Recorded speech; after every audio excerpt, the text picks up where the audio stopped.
Hello and welcome to पढ़ रहे chemistry app. आप सभी का एक बार फिर से स्वागत किया जाता है। तो आज हम हमारा न्यू टॉपिक स्टार्ट करने जा रहे हैं। This is related to organic chemistry. तो ऑर्गेनिक केमिस्ट्री में एक बेसिक टॉपिक है ये, जिसका काफी आपको यूजेस देखने को मिलेगा पूरी ही ऑर्गेनिक केमिस्ट्री में। तो आज हम डिस्कशन स्टार्ट करेंगे स्टीरियो केमिस्ट्री के बारे में। एग्जाम पॉइंट ऑफ व्यू से अगर आप देखेंगे, कोई भी आप एग्जाम ले लीजिए, कोई भी एग्जाम, आपको हर एक एग्जाम में यहां से क्वेश्चन देखने को मिलते हैं। जैसे कि अगर मैं बात करता हूं, आईआईटी जैम में यहां से क्वेश्चन आते हैं। उसके बाद यहाँ पे सीयूईटी पीजी में यहां से क्वेश्चन आते हैं इस एग्जाम में। आपका सीएसआर नेट में, है ना, सीएसआर नेट में भी आपका यहाँ पे आप मान के चलिए कि आपका, है ना, minimum 2 question and maximum 4 questions तक आपको पूछे जाते हैं मैक्सिमम। ठीक है। गेट में भी यहां से आपको यूजुअली 2 क्वेश्चन देखने को मिल जाते हैं, गेट एग्जामिनेशन में भी 2।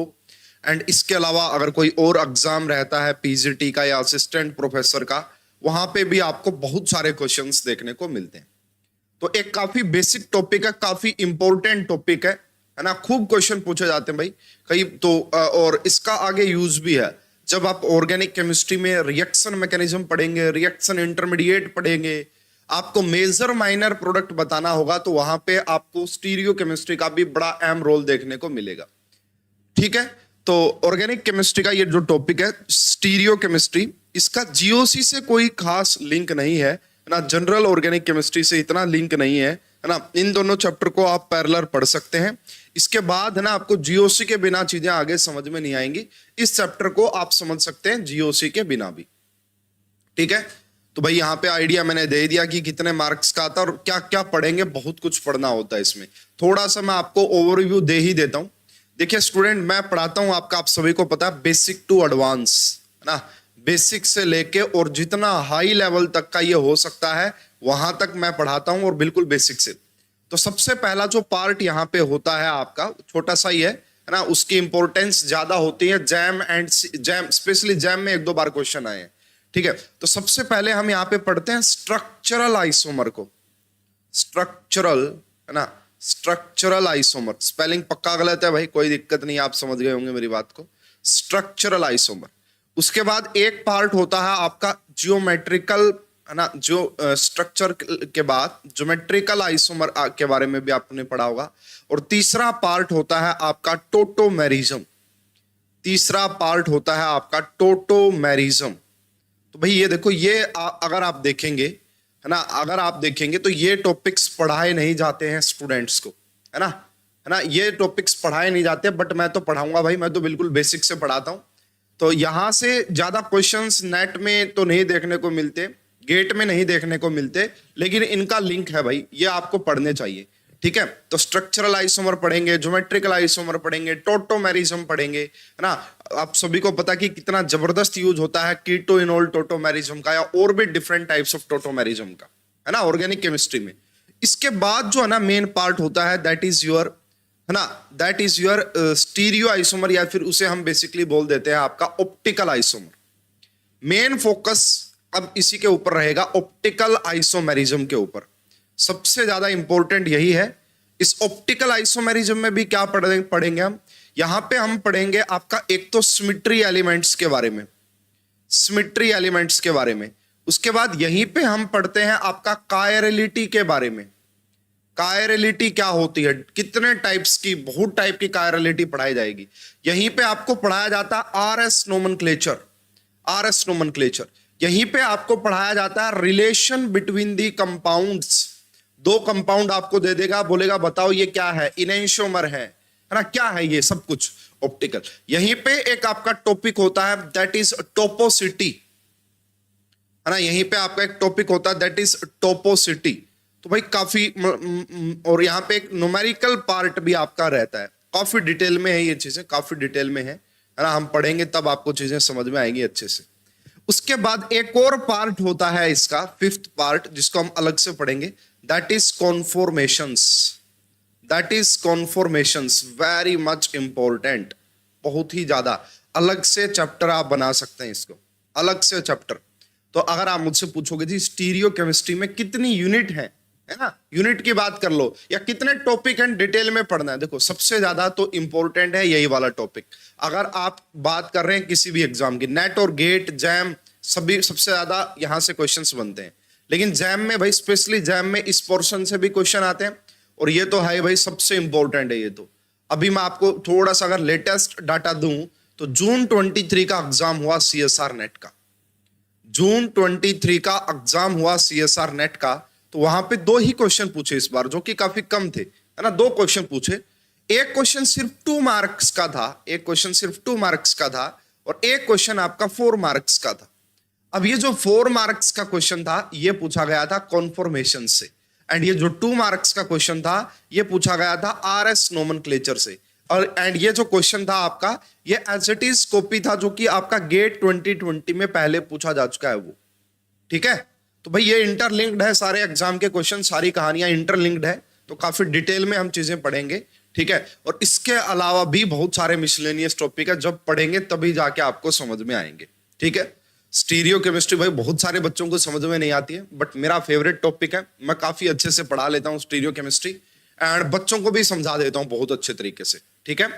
आप लगातार बने रहिएगा, आपको कहीं पे भी डाउट आए तो आप तुरंत पूछिएगा, कोशिश करेंगे कि आपको बिल्कुल अच्छे से स्टीरियो केमिस्ट्री समझा दें, किसी भी एग्जाम का, है ना, किसी भी एग्जाम का कोई भी क्वेश्चन आपसे रुकने वाला है नहीं स्टीरियो केमिस्ट्री को, अगर आप इतना डिटेल में पढ़ेंगे जितना कि मैं आपको पढ़ाने जा रहा हूं।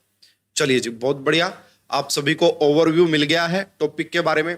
तो देखिए शुरुआत कहां से होती है इस टॉपिक की, मैं बात करता हूं बिल्कुल शुरुआत से। तो सबसे पहले आपने इस टॉपिक को 11th क्लास में पढ़ा होगा, 11th क्लास में, वहां पे आपका आइसोमेरिज्म करके एक आपका एक टॉपिक होता है आइसोमेरिज्म। तो शुरुआत यहीं से करेंगे, क्योंकि जो स्टीरियो केमिस्ट्री है वो बेसिकली यहीं से है सारा काम, आइसोमेरिज्म। तो सबसे पहले आपके सामने जब आप 11th क्लास में हुए होंगे, या कुछ बच्चों को 10th क्लास में भी इसके बारे में आइडिया होता है आइसोमेरिज्म के बारे में। तो शुरुआत यहीं करते हैं। तो आइसोमेरिज्म क्या है, एक फिनोमिना है, एक फिनोमिनान है, क्या है बेसिकली। तो आइसोमेरिज्म तो एक फिनोमिना है। आइसोमर क्या होते हैं, अगर आपने आइसोमर को समझ लिया फिर देखना बहुत आसान हो जाएगा, क्योंकि पूरी इस चैप्टर की बेसिक बात यही है कि आइसोमर होते क्या है ना। तो भाई ऐसे एक एग्जांपल ले लेते हैं, फिर हम उसके डेफिनेशन भी बना लेंगे। एक एग्जांपल लेते हैं, उससे काफी ज्यादा क्लियरिटी आपको मिल जाएगी, और फिर मैं डेफिनेशन भी बनाऊंगा। एग्जांपल के तौर पे मैंने बोला भाई आपका C2H5 है ना, C2H5O, ये एक आपके पास मोलिकुलर फॉर्मूला है। अब इस मोलिकुलर फॉर्मूला से 2 टाइप के और बहुत डिफरेंट टाइप्स के कंपाउंड बन सकते हैं। एक मैंने इसको बना दिया CH3, CH2 and OH, sorry यहां पे आप 6 कर लीजिए, C2H6। एक मिनट मैं इसको रफ करके अच्छे से लिख देता हूं भाई, कोई भी कंफ्यूजन ना हो, ठीक है। C2H6O, तो मैंने इससे एक तो ये वाला फॉर्मूला बना दिया, बहुत बढ़िया जी, बहुत बढ़िया, ठीक है। और दूसरा इसी से मैं एक और फॉर्मूला डिजाइन कर सकता हूं, दैट इज CH3OCH3। भाई इतना आप सभी को जरूर पता होगा, this is alcohol functional group, ये आपका अल्कोहल होता है, और ROR आपका ईथर होता है ना। तो इन दोनों के बारे में अगर आप बात कर रहे हैं, ये इन दोनों के बारे में देखो, क्या इन दोनों का मोलिकुलर फॉर्मूला सेम है। देखो ये मान लेते हैं कि हमारा A कंपाउंड है और ये हमारा B कंपाउंड है, क्या A और B दोनों का मोलिकुलर फॉर्मूला सेम है। क्या इन दोनों कंपाउंड का मोलिकुलर फॉर्मूला सेम है, आप कहेंगे यस बिल्कुल सेम है। यानी कि ऐसे 2 या 2 से ज्यादा कंपाउंड जिनका मोलिकुलर फॉर्मूला तो सेम हो, बट जिनकी physical and chemical properties, but physical and chemical properties PP and CP क्या होंगी आपका, डिफरेंट होंगी। ऐसे 2 कंपाउंड को आइसोमेरिज्म आइसोमर्स कहा जाता है। दोबारा से देखिएगा मैं क्या कहना चाह रहा हूं। हमारे पास ये एक मॉलिक्यूलर फॉर्मूला था, इससे मैंने 2 फॉर्मूले बनाए जो कि एग्जिस्ट करते हैं रियलिटी में, नेचर में, एक अल्कोहल और एक ईथर, ठीक है। दोनों का मॉलिक्यूलर फॉर्मूला सेम है, बट दोनों की फिजिकल एंड केमिकल प्रॉपर्टीज में दिन रात का अंतर है। तो ऐसा अगर हुआ है तो देखो, अगर मैं बात करूं भाई इनमें से कौन ज्यादा एसिडिक है, एसिडिक स्ट्रेंथ की अगर आप बात करोगे तो आपको ये पक्का पता होगा कि अल्कोहल्स एसिडिक स्ट्रेंथ में अगर आप देखेंगे तो अल्कोहल्स की ज्यादा होती है as compare to ether. As compare to ether. इसका मतलब भाई देखो इनकी फिजिकल और केमिकल प्रॉपर्टी में डिफरेंस आ रहा है। उसके बाद अगर आप इनके मेल्टिंग और बॉइलिंग पॉइंट की बात करेंगे तो due to intermolecular hydrogen bonding, due to intermolecular hydrogen bonding, वो भी आपका अल्कोहल के ही ज्यादा होते हैं एज कंपेयर टू ईथर। तो मैं दो एग्जांपल देके आपको ये बता रहा हूं भाई, इनकी प्रॉपर्टीज में दिन रात का अंतर होता है। तो ऐसे दो कंपाउंड जिनका मोलिकुलर फॉर्मूला सेम हो, है ना, मोलिकुलर फॉर्मूला सेम हो बट उनकी physical and chemical property different हो, ऐसे दो कंपाउंड को आइसोमर कहा जाता है ना, ऐसे दो कंपाउंड को। और इस फिनोमिना को आइसोमेरिज्म कहा जाता है, इस फिनोमिना को आइसोमेरिज्म कहा जाता है। होप कि आपको आइडिया लग गया होगा कि आइसोमर होते क्या है। ठीक है, मोलिकुलर फॉर्मूला मस्ट, देखो भाई अगर आप ये चैप्टर पढ़ रहे हैं तो सारा है ना, सारा काम है आइसोमर का। पूरे चैप्टर में आइसोमर की बात करेंगे, डिफरेंट डिफरेंट आइसोमर की। उन सभी में एक कॉमन डिफरेंस आपको जरूर मिलेगा, that is molecular formula same मिलेगा। मोलिकुलर फॉर्मूला पक्का सेम होगा। अगर किन्हीं दो कंपाउंड का मोलिकुलर फॉर्मूला ही सेम नहीं है तो वो कभी भी आइसोमर नहीं हो सकते। उन्हें हम होमोलोगस सीरीज बोलते हैं। ठीक है, उन्हें हम क्या बोलते हैं? होमोलोगस सीरीज बोलते हैं, ध्यान रखिएगा, बहुत इंपॉर्टेंट। ठीक है जी, बहुत बढ़िया। हमें आइसोमर बिल्कुल आराम से समझ में आ गया, डेफिनेशन समझ में आ गई कि क्या होती है। तो अब ये आइसोमर्स को क्या हमने क्लासिफाई कर रखा, क्या अलग अलग नाम से हम, जैसे अभी आपने बोला स्ट्रक्चरल आइसोमर होता है, तो yes student, on the basis of their connectivity. Connectivity का क्या मीनिंग है, सब कुछ क्लियर होगा बिल्कुल बेसिक टू ना, अभी देखते जाइए। तो भाई आइसोमर को मेनली हमने दो टाइप में क्लासिफाइड किया है। सबसे पहला होता आपका कॉन्स्टिट्यूशनल आइसोमर, कॉन्स्टिट्यूशनल आइसोमर, या इसी का जो दूसरा नाम होता है इसी को हम स्ट्रक्चरल आइसोमर भी बोलते हैं। इसी का क्या नाम होता है आपका? इसी को हम स्ट्रक्चरल आइसोमर भी बोलते हैं। स्ट्रक्चरल, है ना भाई, स्पेलिंग देख लेना आप, स्ट्रक्चरल आइसोमर इसी को हम बोल देते हैं। Very good, no problem. ठीक है, तो हमने आइसोमर को मेनली दो कैटेगरी में डिवाइड करेंगे। पहले तो यहाँ पे आपका कॉन्स्टिट्यूशनल, एंड यहाँ पे हम आपका कॉन्स्टिट्यूशनल एंड इसके अलावा कॉन्फिगरेशन, इसमें भी, अब इसमें भी भाई देखो stereo isomer, constitutional and stereo isomer में हमने इसको डिफाइन किया। अब ये जो स्टीरियो आइसोमर आप देख पा रहे हैं, है ना, इनमें क्या डिफरेंस है, किस बेसिस पे इनको क्लासिफाई किया गया, वो भी मैं अभी एक्सप्लेन करूंगा, है ना। अब स्टीरियो आइसोमर भी अपने आप में दो टाइप के थे। एक होता है कॉन्फिगरेशनल, है ना, एक होता है कॉन्फिगरेशनल, एक होता है कॉन्फिगरेशनल, और एक होता है कॉन्फॉर्मेशनल। एक क्या होता है? कॉन्फॉर्मेशनल, है ना, और कॉन्फॉर्मेशनल का ही दूसरा नाम होता है स्टूडेंट रोटामर्स भी बोलते हैं इनको, है ना। काफी बार मैंने ऐसा देखा भाई, बच्चों को ये तो पता है जी कॉन्फॉर्मेशंस क्या होते हैं, लेकिन उन्होंने अगर नई टर्मिनोलॉजी डाल दी ना फिर वो परेशान हो जाते हैं। तो कॉन्फॉर्मेशनल को ही रोटामर्स बोला जाता है, कॉन्फॉर्मेशन को ही रोटामर्स बोलते हैं भाई, ध्यान रखना, रोटामर्स। अब भाई ये ठीक है कॉन्फिगरेशनल। तो आइसोमर हमने दो टाइप में क्लासिफाई किए, constitutional and structural and stereo isomerism. Stereo को दो बेसिस पे डिवाइड कर दिया, कॉन्फिगरेशनल एंड कॉन्फॉर्मेशनल। अब ये जो कॉन्फिगरेशनल आप देख पा रहे हैं ये भी आपका दो टाइप का होता है। एक होता है जीआई, जियोमेट्रिकल आइसोमर, एक होता है जीआई, जियोमेट्रिकल आइसोमर, और दूसरा होता है आपका ऑप्टिकल आइसोमर, दूसरा होता है आपका ऑप्टिकल आइसोमर। भाई ये पूरा क्लासिफिकेशन समझो, क्योंकि अलग अलग जो यूनिट बनी है ना वो इसी से बनी है, जो अलग अलग यूनिट बनी है वो इसी से बनी है ना। अगर आप टोटोमेरिज्म की बात करेंगे, टोटोमेरिज्म भी काफी हद तक रिलेटेड होता है, कॉन्स्टिट्यूशनल आइसोमर का ही पार्ट होता है ना। लेकिन वो एग्जैक्ट आप ये नहीं बोल सकते कि स्ट्रक्चरल ही है, वो एक स्पेशल टाइप का स्ट्रक्चरल आइसोमर होता है। तो टोटोमर भी आप अगर अलग से बनाना चाहें तो अलग से बना सकते हैं, या कॉन्स्टिट्यूशनल के साथ लिखना चाहे तो वहां पे भी लिख सकते हैं टोटोमेरिज्म। ये है जी आपका पूरा, ये आपको पढ़ना है बस। अब देख लो, तो ये किस बेसिस पे क्लासिफिकेशन कर दिया सर? भाई कोई कारण तो रहा होगा कि भाई ये जो क्लासिफिकेशन क्या बेस रखा इनका। देखो स्टूडेंट, मेन पॉइंट तो हम समझ ही गए हैं कि अगर आइसोमर है तो मोलिकुलर फॉर्मूला तो सेम होगा, है ना। तो ये अगर आइसोमर है तो इनका MF मोलिकुलर फॉर्मूला तो पक्का सेम है। फिर आगे आगे जाके ये देखने को मिला कि इनकी जो कनेक्टिविटी होती है ना, जो स्ट्रक्चरल आइसोमर होता है, इनकी जो कनेक्टिविटी होती है, या इसी को दूसरे वर्ड में आप लिंकेज भी बोल सकते हैं। जो कनेक्टिविटी या लिंकेज जो होती है, आपका लिंकेज जो होती है वो डिफरेंट होती है। क्या मीनिंग है इसका, मैं अभी एक्सप्लेन कर दूंगा आपको, 1 मिनट में समझ में आ जाएगा, है ना। तो यहां पे मेनली क्या देखने को मिलेगा कि जो एटम्स की कनेक्टिविटी है, जो एटम्स आपस में जुड़े हुए हैं, उसमें आपको एक इर्रेगुलर ऑर्डर देखने को मिलेगा। अभी एग्जांपल दूंगा, समझ में आ जाएगा।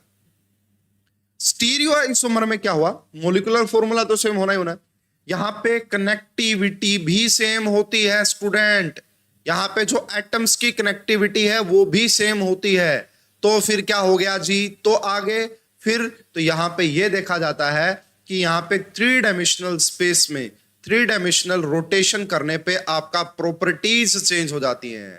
3 डायमेंशनल रोटेशन पे या 3 डायमेंशनल आपका जब आप उसका रोटेशन करते हैं या उसको कॉन्फ़िगरेशन करके देखते हैं, घुमा के देखते हैं, तो आपकी प्रॉपर्टीज चेंज हो जाती है। और स्पेशली अगर आप कॉन्फॉर्मेशंस की बात करेंगे, अगर आप कार्बन कार्बन के सिंगल बॉन्ड के अराउंड रोटेशन करते हैं, आप सभी को पता होगा जो सिंगल बॉन्ड होता है वो आपका सिग्मा बॉन्ड होता है, और सिग्मा बॉन्ड के अराउंड रोटेशन पॉसिबल होती है। स्टूडेंट सब कुछ समझाऊंगा, बिल्कुल टेंशन मत लेना, एक एक बात क्लियर हो जाएगी आपकी, और कोई भी एग्जाम क्यों ना हो सारे क्वेश्चन सोल्व होंगे। तो यहाँ पे सिंगल बॉन्ड के अराउंड अगर आप रोटेशन करवा देते हैं तो उनकी प्रॉपर्टी चेंज हो जाती है, कनेक्टिविटी सेम रहती है। अब ये कनेक्टिविटी वाला फंडा मैं आपका क्लियर कर देता हूं। एग्जाम्पल के तौर पे देखिएगा स्टूडेंट, एग्जाम्पल के तौर पे, जैसे अभी थोड़ी सी देर पहले ही मैंने क्या लिखा था, C2H6O। अगर आप यहां पे देख रहे हैं CH3 CH2 एंड यहां पे OH, ठीक है ना, ये रहा। और दूसरा अगर आप बात करेंगे CH3O CH3, अगर मैं आपसे पूछूं ये किस टाइप के आइसोमर हैं, ये तो समझ में आ गया कि A और B दोनों का मॉलिक्यूलर फॉर्मूला सेम है। अब ये किस टाइप के आइसोमर है, नेक्स्ट क्वेश्चन ये बनेगा। तो स्टूडेंट यहां पे देखो, यहां पे जो O है, O ऑक्सीजन एटम को आप देख लीजिए, ये ऑक्सीजन एटम एक तो जुड़ा हुआ है हाइड्रोजन से और एक जुड़ा हुआ है C2H5 से, है ना, समझ पा रहे हैं, या फिर आप बोल सकते हैं CH2 से।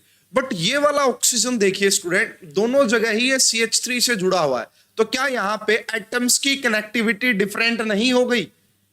बोलो भाई, क्या यहां पे एटम्स की कनेक्टिविटी डिफरेंट नहीं हो गई? तो बिल्कुल हो गई भाई।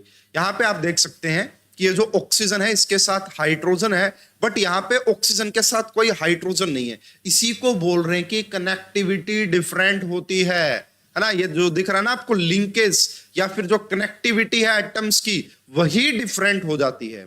अगर आपको ये नहीं समझ में आया तो एक और एग्जांपल मैं आपको दे देता हूं, है ना, एक और एग्जांपल मैं आपको दे देता हूं। जैसे भाई मैंने आपका बनाया CH3 CH2 CH2 CH2 and यहाँ पे CH3, एक मैंने आपका ये वाला मॉलिक्यूल बना दिया। उसके बाद मैंने बनाया CH3 CH2 CH CH3 and यहाँ पे अब मैंने लगा दिया आपका CH3। क्या इन दोनों में आपको कोई डिफरेंस नजर आ रहा है? मैं कहूंगा यस, बहुत बड़ा डिफरेंस है स्टूडेंट। अगर आप IUPAC नोमेनक्लेचर का आइडिया है तो ये फर्स्ट है, ये सेकंड है। अगर आप यहां से नेमिंग करेंगे तो ये फर्स्ट है, ये सेकंड है। अगर आप इस सेकंड कार्बन को ध्यान से देख रहे हैं तो इसके पास तो ये कितना डिग्री का है? आप ये बोल सकते हैं भाई इस कार्बन के साथ 2 कार्बन लगे हुए, एक ये वाला और एक ये वाला, तो आप बोलोगे तो 2 डिग्री कार्बन है, 2 डिग्री। लेकिन ये वाला जो है ना 2 नंबर IUPAC नोमेनक्लेचर में सेकंड नंबर जो आप देख रहे हैं, इसके साथ 3 कार्बन लगे हुए हैं, इसलिए ये 3 डिग्री कार्बन है। क्या ये दोनों सेम है? क्या नहीं है। क्या यहाँ पे कनेक्टिविटी डिफरेंट नहीं हो गई? यहाँ पे जो ये मिथाइल लगा हुआ है ये 2 डिग्री कार्बोकेटाइन के साथ लगा हुआ है और यहाँ पे 3 डिग्री कार्बोकेटाइन के साथ लगा हुआ है, इसीलिए ये जो A है और ये जो B है, मैं कहूंगा A एंड B ये दोनों कैसे हैं? आपका स्ट्रक्चरल आइसोमर है ना। स्ट्रक्चरल ना समझ में आए तो ये भाई कैसे हैं? स्ट्रक्चरल आइसोमर होंगे। ये समझ में आ रही है बात? तो होप कि आपको आइडिया लग गया होगा कि भाई स्ट्रक्चरल में और स्टीरियो में क्या डिफरेंस होता है ना। ये दोनों भी कैसे थे? स्ट्रक्चरल। अभी स्ट्रक्चरल के भी बहुत सारे क्या होते हैं स्टूडेंट? स्ट्रक्चरल के भी बहुत सारे डिफरेंट टाइप्स होते हैं, वो भी डिस्कस करेंगे, क्योंकि देखो ये एक अलग टाइप है, ये एक अलग टाइप है। अब आगे बढ़ते हैं नेक्स्ट थर्ड। अब अभी कहोगे सर ये तो ठीक है, कनेक्टिविटी वाली बात तो समझ में आई। अब है ना, आप थोड़ा सा हमें स्टीरियो आइसोमेरिज्म का भी आइडिया दीजिए कि वहां पे कैसे कनेक्टिविटी सेम होती है। स्टूडेंट देखिए, फॉर एग्जांपल ये मेरा एक कार्बन है, इसके ऊपर यहाँ पे मैंने हाइड्रोजन लगाया हुआ है, यहाँ पे मैंने फिर कोई आपका कोई भी ग्रुप लगाया हुआ है, CH3 लगाया हुआ है, एंड यहाँ पे मैंने आपका क्या लगाया हुआ है, अबव द प्लेन फ्लोरीन लगाया हुआ है, एंड फॉर एग्जांपल यहाँ ऊपर आप क्लोरीन रख लीजिए, यहाँ पे आप ऊपर क्या रख लीजिए, क्लोरीन रख लीजिए, और यहाँ पे आप हाइड्रोजन रख लीजिए। तो ये मेरे पास कोई एक कंपाउंड ए है, ये मेरे पास क्या कोई कंपाउंड ए। अब मैंने भाई क्या किया, यहाँ पे मैंने क्लोरीन को ही रखा, ठीक है। अब हाइड्रोजन जो वेज पे मैंने फ्लोरीन को रख दिया, एंड आपका सॉरी ये डैश है, डैश पे मैंने फ्लोरीन को रखा, और वेज पे मैंने हाइड्रोजन को रख दिया, और बाकी सब कुछ मैंने सेम रखा। अब अगर आप इसको नोटिस करेंगे स्टूडेंट, है ना, अब आप इसको पहले मुझे ये बताओ, क्या कनेक्टिविटी सेम है, यस और नो। पहला क्वेश्चन तो यही है कि कनेक्टिविटी सेम है या नहीं है। तो देखो यहां मैंने देखा भाई, कार्बन के ऊपर क्या लगा हुआ है, क्लोरीन लगा हुआ है, CH3 हाइड्रोजन फ्लोरीन। यहां पे भी आप देखोगे कि आपका जो है सब कुछ सेम है। तो मैं ये कह सकता हूं कि यहां तुझे कनेक्टिविटी तो बिल्कुल सेम है, कनेक्टिविटी तो बिल्कुल सेम है, दोनों का मोलिकुलर फॉर्मूला तो सेम है ही है, साथ में कनेक्टिविटी भी सेम है। अब ये कैसे आइसोमर होंगे, है ना। तो देखो स्टूडेंट, अगर आप इनकी प्रॉपर्टीज देखेंगे ना, आप इनकी फिजिकल प्रॉपर्टीज और आप इनकी केमिकल प्रॉपर्टीज देखेंगे, दिन रात का अंतर होगा इनमें। और एक मैं आपको एग्जांपल भी दे सकता हूं भाई, बहुत जबरदस्त वाला एग्जांपल होता है ना, तो टोटली डिफरेंट मिलेगी।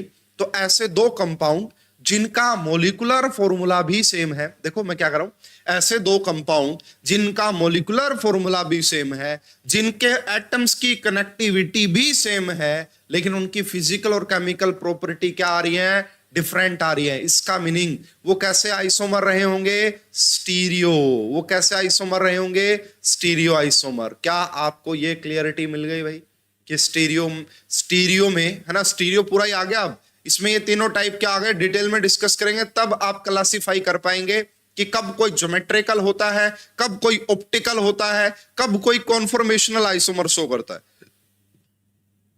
क्या आपको यहां तक क्लियरिटी मिल गई? क्या आप डिफरेंशिएट कर पा रहे हैं एक स्ट्रक्चरल आइसोमर में एंड एक स्टीरियो आइसोमर में, डिफरेंशिएशन कर पा रहे हैं? बिल्कुल आपको हो जाना चाहिए। तो मेन बातें यही है भाई, यहाँ पे मोलिकुलर फॉर्मूला सेम होता है, कॉन्स्टिट्यूशनल या फिर स्ट्रक्चरल आइसोमर में आपका कनेक्टिविटी डिफरेंट होती है, एंड स्टीरियो में कनेक्टिविटी भी सेम होती है। 3 डायमेंशनल स्पेस में ओरिएंटेशन चेंज हो जाता है। जैसे यहाँ पे आपने अगर नोटिस किया हो तो फ्लोरीन आपका कहां था, बिलो दी प्लेन था। अब हाइड्रोजन कहां पे आ गया, आपका अबव दी प्लेन आ गया है, जो पहले बिलो था अब अबव। तो 3 डायमेंशनल स्पेस में ओरिएंटेशन करने से आपकी प्रॉपर्टीज चेंज हो रही हैं। ऐसे आइसोमर्स को स्टीरियो आइसोमर बोलते हैं। ओके, चलिए जी, बहुत बढ़िया, सब कुछ समझ में आता है ना। अब हम बात करते हैं जी, सबसे पहले हम पढ़ते हैं स्ट्रक्चरल आइसोमर के बारे में, है ना, कि कितने टाइप के होते हैं स्ट्रक्चरल आइसोमर। तो बेसिक कंडीशन स्टूडेंट आपको समझ में आ ही गई होगी, है ना, बेसिक कंडीशन आपको समझ में आ ही गई होगी। एक मिनट भाई, मैं इनकी वैल्यू, है ना, ये स्पेलिंग देख लो भाई आप स्ट्रक्चरल की, मैं भी देख लेता हूँ, लिखी तो नहीं जानी है मेरे से, ठीक, फिर भी मैं कोशिश करता हूँ, है ना। ST आइसोमर लिखूंगा मैं शॉर्ट फॉर्म में। स्ट्रक्चरल को हम क्या लिखेंगे भाई, ST आइसोमर लिखेंगे। आप समझ जाना है ST आइसोमर का मतलब स्ट्रक्चरल आइसोमर की बात की जा रही है, स्ट्रक्चरल आइसोमर। और इन्हीं का दूसरा नाम कौन सा होता है, कॉन्फिगरेशनल, सॉरी, इन्हीं का दूसरा नाम कौन सा होता है, कॉन्स्टिट्यूशनल आइसोमर। तो स्ट्रक्चरल आइसोमर की बात करें, इनका जो मोलिकुलर फॉर्मूला है वो आपका सेम होता है, बट कनेक्टिविटी जो होती है, एटम्स की जो कनेक्टिविटी होती है वो आपका कैसी होती है, वो आपका डिफरेंट होती है। तो उनको क्या बोला जाता है, स्ट्रक्चरल आइसोमर। तो देखिए ये काफी टाइप के देखने को मिलेंगे स्टूडेंट। सबसे पहला आपने नाम सुना होगा चेन आइसोमर। स्ट्रक्चरल के ही टाइप पढ़ा रहा हूं अब मैं आपको, स्ट्रक्चरल के ही टाइप पढ़ा रहा हूं, चेन आइसोमर, है ना। उसके बाद आपने एक नाम सुना होगा पोजीशन आइसोमर, एक नाम होता है आपका पोजीशन आइसोमर ना, पोजिशनल आइसोमर। एक होता है आपका फंक्शनल आइसोमर, एक आपका क्या होता है, फंक्शनल आइसोमर। एक आपका यहां पे होता है मेटामेरिज्म, एक होता है आपका मेटामर्स, आप बोल सकते हैं इसे मेटामर्स। एक आपका होता है रिंग चेन आइसोमर, एक क्या होता है आपका रिंग चेन आइसोमर। तो आपको ये आपका 5 टाइप्स के क्या देखने को मिलते हैं, स्ट्रक्चरल आइसोमर देखने को मिलते हैं। इनमें बेसिक पॉइंट तो हो ही गया आपका, कॉमन क्या है, molecular formula same, connectivity different. अब इनको एक एक करके मैं आपको एक्सप्लेन कर देता हूं, एक एक एग्जांपल।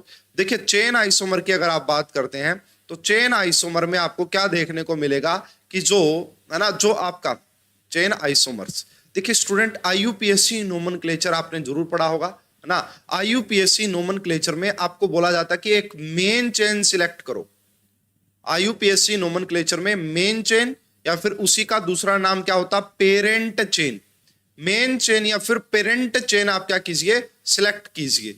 अगर पेरेंट चेन और मेन चेन आपका डिफरेंट आ जाए, मतलब 2 कंपाउंड है और उनमें जो पेरेंट चेन है वो आपका क्या मिलेगी, यहां पे number of atoms in parent chain different मिलेंगे। क्या कह रहा हूं मैं, दोबारा से सुन लीजिए। चेन आइसोमर में नाम से पता लग रहा है कि चेन डिफरेंट रही होगी। तो जो आपका मेन चेन कैसे सिलेक्ट करते हैं भाई, एक तो ऐसे सिलेक्ट करते हैं कि मैक्सिमम नंबर ऑफ एटम्स उसके अंदर आ जाए। आईयूपीएससी नोमेनक्लेचर में मैक्सिमम नंबर ऑफ एटम्स अगर आ रहे हैं तो उसे मेन चेन मान लेते हैं। उसके बाद ये देखते हैं भाई सब्स्टिट्यूशन ज्यादा होना चाहिए उसका, तो ये आपने आईयूपीएससी नोमेनक्लेचर में जरूर पढ़ा होगा इसके बारे में कि मेन चेन या पेरेंट चेन कैसे सिलेक्ट करते हैं। अगर मेन चेन और पेरेंट चेन में नंबर ऑफ एटम्स डिफरेंट आ रहे हैं तो हम बोलेंगे yes these are chain isomer. एक एग्जांपल मैं आपका जरूर लिख देता हूं, 1 2 3 4 5, 1 2 3 4 और एक 5। क्या इन दोनों का मॉलिक्यूलर फॉर्मूला सेम है, पक्का सेम, आप निकाल के देख लेना। और भाई यहाँ पे हाइड्रोजन लगे हुए, इतना तो मैं आपका मान के चल रहा हूं कि इतना बेसिक तो आपका आता होगा। तो यहाँ पेरेंट चेन में अगर आप देखेंगे आपको 5 कार्बन नजर आ रहे हैं, बट यहाँ पे अगर आप पेरेंट चेन में देखेंगे तो यहाँ पे आपको 4 कार्बन नजर आ रहे हैं। इसका मतलब ये ए और बी इन दोनों की प्रॉपर्टीज में काफी हद तक डिफरेंस है स्टूडेंट।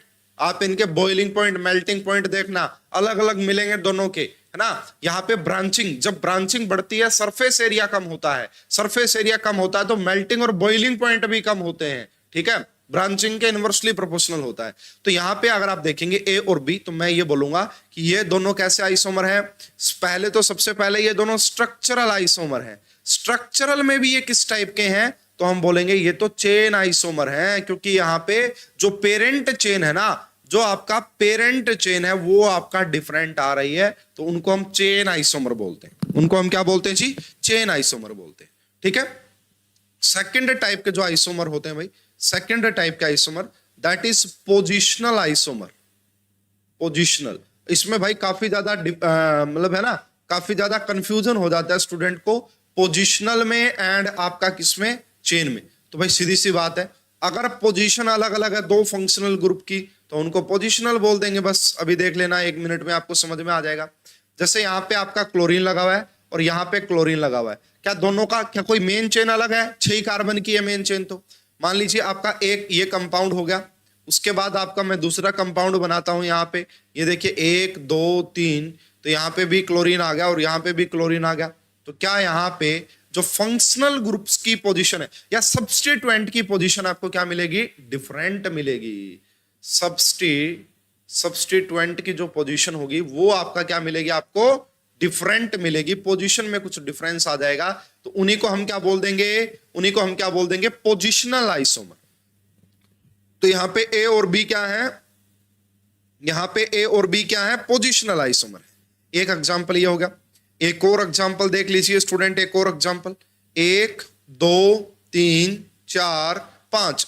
एक यहां पे मैंने ये लगा रखा है, ठीक है, ध्यान से देखिएगा, समझिएगा मेरी बात को। 1 2 3 4 5 और एक मैंने यहां पे लगा रखा है। क्या पेरेंट चेन में कोई डिफरेंस है क्या? देखो स्टूडेंट, यहां पे भी अगर आप देख रहे हैं तो 5 मेंबर की ही आपको रिंग नजर आ रही है। अगर यहां पे भी आप देख रहे हैं तो 5 मेंबर की रिंग नजर आ रही है। अगर आप इसको ध्यान से देखेंगे तो ये हो गया 1 और ये हो गया 2। यहां पे ध्यान से देखेंगे, ये हो गया 1, ये हो गया 2 और ये हो गया 3। तो यहां पे देखिए, यहां पे सब्स्टिट्यूएंट आपका सेकंड पोजीशन पे आ रहा है और यहां पे सब्स्टिट्यूएंट थर्ड पोजीशन पे आ रहा है, इसलिए इन दोनों को भी क्या बोला जाएगा, दीज आर पीआई। ये क्या है, ये पोजिशनल आइसोमर है। ये क्या है, पोजिशनल आइसोमर। स्टूडेंट एक और एग्जांपल मैं आपको दे देता हूं। है ना, ताकि आपको क्लियरिटी मिल जाए, बिल्कुल आराम से समझ में आ जाए। ये देखिए, एक ये कंपाउंड है ए, एक कंपाउंड ये है 1 2 3 4 और एक कंपाउंड है ये, ठीक है। अब बहुत सारे बच्चे जिनको बिल्कुल भी आइडिया नहीं है आईयूपीएसी नोमेनक्लेचर का, वो यहाँ पे मिस्टेक कर सकते हैं। और बाकी भाई आप तो देखो ऑलरेडी बहुत सारे स्टूडेंट आप मास्टर्स कर चुके हैं, बहुत सारे स्टूडेंट ग्रेजुएशन कर चुके हैं, बीएससी एमएससी कंप्लीट कर चुके हैं, तो भाई आपको आइडिया होना चाहिए। तो देखो बहुत सारे स्टूडेंट ऐसे कहेंगे सर ए एंड बी, देखो अगर मैं यहां से नेमिंग कर रहा हूं 1 2 दूसरे नंबर पे आ रहा है, अगर मैं यहां से नेमिंग कर रहा हूं 1 2 3 तो ये तीसरे नंबर पे आ रहा है, इसलिए सर ए और बी भी पीआई होंगे, है ना। किस किस को ऐसा लगता है कि ए और बी पीआई होंगे? किसी को भी नहीं लगना चाहिए स्टूडेंट, है ना। ये कोई पीआई नहीं है भाई, आपको आईयूपीएसी नोमेनक्लेचर का आइडिया होना चाहिए। आपको पढ़ाया जाता है लोएस्ट लोकेंट रूल, तो जो आप नंबरिंग करते हैं ना, वो वहां से आप प्रायोरिटी देते हैं जहां से सब्स्टिट्यूएंट की पोजीशन नजदीक आ रही हो। यहां पे भी दूसरे नंबर पे है और यहां पे भी दूसरे, ये दोनों जो है ना आइडेंटिकल हैं। कैसे हैं? आइडेंटिकल है। और यहीं पे आइडेंटिकल का दूसरा नाम क्या होता है? होमोमर। आइडेंटिकल का दूसरा नाम क्या होता है? होमोमर। ये देख लो भाई, ये जो है ना यहाँ पे जो आपकी टर्मिनोलॉजी है उसका काफी ज्यादा इंपॉर्टेंस है, ये भी मैंने नोटिस किया है। काफी बार है ना बच्चों ने स्ट्रक्चरल पढ़ा हुआ था, कॉन्स्टिट्यूशनल बताते नहीं थे जनरली, है ना। तो बच्चों ने सोचा ये कॉन्स्टिट्यूशनल आइसोमर कौन से आ गए, बट स्ट्रक्चरल को ही कॉन्स्टिट्यूशनल आइसोमर बोला जाता है। आप इसको जरूर नोटिस में लें, ठीक है। तो ये रहा, अब दोनों पढ़ा दिए मैंने भाई। अब फंक्शनल आइसोमर की बात कर लेते जी। फंक्शनल आइसोमर क्या होते हैं? तो फंक्शनल आइसोमर तो भाई आपको दिखेंगे, है ना। फंक्शनल आइसोमर ऐसा है जो आपको बिल्कुल एकदम से दिख जाएगा कि हाँ जी ये फंक्शनल आइसोमर है। तो फंक्शनल आइसोमर के लिए आपको थोड़ा सा आइडिया होना चाहिए। जैसे भाई आपका अल्कोहल एंड ईथर, जैसे OH जो होता है अल्कोहल एंड आपका ईथर, ये बेसिकली ये आपका फंक्शनल ग्रुप आ सकते हैं, ये फंक्शनल आइसोमर हो सकते हैं अगर मॉलिक्यूलर फॉर्मूला सेम है तो। इसी प्रकार आपका जो आपको दिखता है aldehyde, aldehyde and ketone, aldehyde and ketone, ये भी फंक्शनल ग्रुप हो सकते हैं लेकिन मॉलिक्यूलर फॉर्मूला सेम।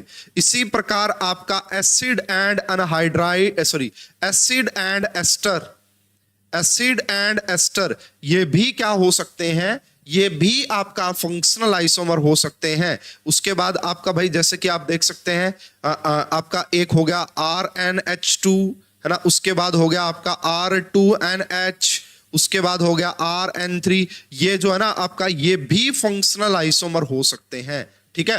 तो वो आपको दिख जाएगा फंक्शनल आइसोमर कि वो दो फंक्शनल ग्रुप रहे होंगे अलग अलग, बट उनका मॉलिक्यूलर फॉर्मूला आपको सेम मिलेगा, उनका मॉलिक्यूलर फॉर्मूला आपको सेम मिलेगा, तो उनको फंक्शनल आइसोमर बोल दिया जाता है, ठीक है। फिर fourth type is your metamers. Fourth जो होते हैं आपका दैट इज मेटामर्स, मेटामेरिज्म ना। इसमें भाई आपको जनरली बाइवेलेंट स्पीसीज मिलेंगे ऐसे, जैसे ऑक्सीजन के आसपास, सल्फर के आसपास, ऐसे जो ग्रुप्स हैं इनके आसपास आपको जो है ना थोड़ी सी अलग तरीके का रिप्रेजेंटेशन नजर आएगा। जैसे अभी देखना भाई मैंने क्या किया, CH3O एंड यहां पे मैंने कर दिया आपका CCC, है ना। मैंने यानी कि N प्रोपाइल लगा दिया। क्या लगा दिया? N propyl.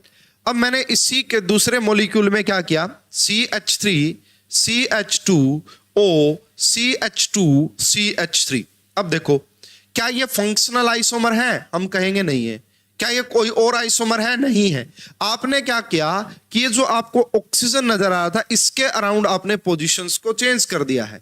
जहां पे N प्रोपाइल एंड आपका मिथाइल था, अब आपने डाई इथाइल कर दिया है। तो अगर आप ऐसे पोजीशन चेंज कर देते हैं तो इनको हम रखते हैं मेटामर्स की कैटेगरी में, क्योंकि है तो दोनों ईथर ही, है तो दोनों ईथर ही, फंक्शनल तो हो नहीं सकते, चेन नहीं हो सकते, पोजीशन नहीं हो सकते, ठीक है। ये रहा। और रिंग चेन तो भाई सबसे आसान होता है ना। रिंग चेन तो सबसे आसान होता है, एक आपको चेन दिखाई देगी और एक आपको रिंग दिखाई देगी। जैसे फॉर एग्जांपल के तौर पे आप देख सकते हैं, अगर मैं ये बना लेता हूं यहाँ पे CH3 CH2 CH double bond CH2, ये आप देख लीजिए एंड ये वाला आप मॉलिक्यूल देख लीजिए, आप दोनों का मॉलिक्यूलर फॉर्मूला देख लीजिए, 4 कार्बन आ रहे हैं, है ना, और यहाँ पे 8 आपका हाइड्रोजन है, यहाँ पे भी 4 कार्बन और 8 हाइड्रोजन है। तो ये चेन का फॉर्मेट है, ये चेन में है और ये रिंग में है, इसलिए इनको क्या बोला जाता है, रिंग चेन आइसोमर। क्या बोलते हैं इन्हें, रिंग चेन आइसोमर। तो भाई जो स्ट्रक्चरल था आपका, जो आपके, वैसे मैंने, है ना, ज्यादा डिटेल में तो बिल्कुल भाई देखो अब क्या ही पढ़ाएं आपको, है ना, फिर भी मैंने आपको आइडिया दे दिया है कि स्ट्रक्चरल आइसोमर होते क्या है, और स्ट्रक्चरल के 5 टाइप मैंने आपको पढ़ा दी है कि हेरा, और अभी इसके बारे में और डिटेल में डिस्कशन करेंगे। बहुत अच्छे क्वेश्चन यहां से देखने को मिलते हैं, जबरदस्त वाले कंसेप्चुअल क्वेश्चन यहां से देखने को मिलते हैं। ठीक है, अभी डिस्कस करेंगे। पहले एक क्वेश्चन है आपके सामने, थोड़ा सा आइडिया ले लेते हैं जी कैसे इनको किया जाता है इस क्वेश्चन को, है ना। इस फॉर्मेट का क्वेश्चन प्रीवियस ईयर नहीं है ये, बस मैं कुछ काफी क्वेश्चंस आपको करवाऊंगा प्रैक्टिस के लिए। पूछ रहा थी यहाँ पे A B C D। पहले बात तो कभी भी इनकरेक्ट वर्ड आ जाए, एक्सेप्ट वर्ड आ जाए, मतलब इनको हाईलाइट कर लिया करो, नहीं तो मिस्टेक हो जाती है हमसे। तो पूछ रहे इनमें से कौन सा कैसा आइसोमर होगा। तो भाई देखो, अगर होमोलोगस आ गया ना, होमोलोगस का मतलब आइसोमर ही नहीं है, मोलिकुलर फॉर्मूला ही सेम नहीं मिलेगा, मोलिकुलर फॉर्मूला ही सेम नहीं मिलेगा। यहां देखो, ये रिंग है, इसके ऊपर मिथाइल लगा हुआ है, ठीक है, यहां पे भी मिथाइल लगा हुआ है, यहां पे इथाइल है और यहां पे प्रोपाइल है। क्या मोलिकुलर फॉर्मूला सेम है? नहीं है। यहां पे आपका कार्बन ज्यादा है, इसलिए इसका मतलब ये होमोलोगस ही होंगे, या आइसोमर हो नहीं सकते। मतलब डी तो करेक्ट है। हमसे पूछा इनकरेक्ट बताओ कौन सा है, हमसे पूछा है इनकरेक्ट बताओ कौन सा है, तो ये तो करेक्ट है, इसमें तो कोई इश्यू नहीं होगा हमें। दूसरी बात देखो स्टूडेंट, क्या ये पोजिशनल आइसोमर होंगे क्या? तो यहां पे देखो 1-2 पोजीशन पे आपका इथाइल एंड प्रोपाइल लगे हैं, एंड यहां पे आपका 1-3 पोजीशन पे लगे हैं, तो मैं कहूंगा yes these are positional isomer. ठीक है, ये भी, तो ये भी हमारा आंसर नहीं हो सकता, ये भी हमारा आंसर नहीं हो सकता। क्या ये दोनों आइडेंटिकल हैं क्या? देखो इस, अगर आप नंबरिंग करेंगे 1-2, नंबरिंग करेंगे 1-2, यस दीज आर आइडेंटिकल, ये भी हमारा आंसर नहीं हो सकता। हमारा आंसर आएगा ऑप्शन नंबर बी। क्या ये पोजिशनल आइसोमर है क्या? मैं कहूंगा this is not correct. Student देखिए, यहां पे प्रोपाइल है, यहां पे भी प्रोपाइल है, ठीक है, बट यहां पे मिथाइल है और यहां पे इथाइल है, तो these are not positional isomer. ये आइसोमर ही नहीं है, नॉट आइसोमर। क्यों? क्योंकि मोलिकुलर फॉर्मूला सेम नहीं है। पहली कंडीशन क्या हो गई?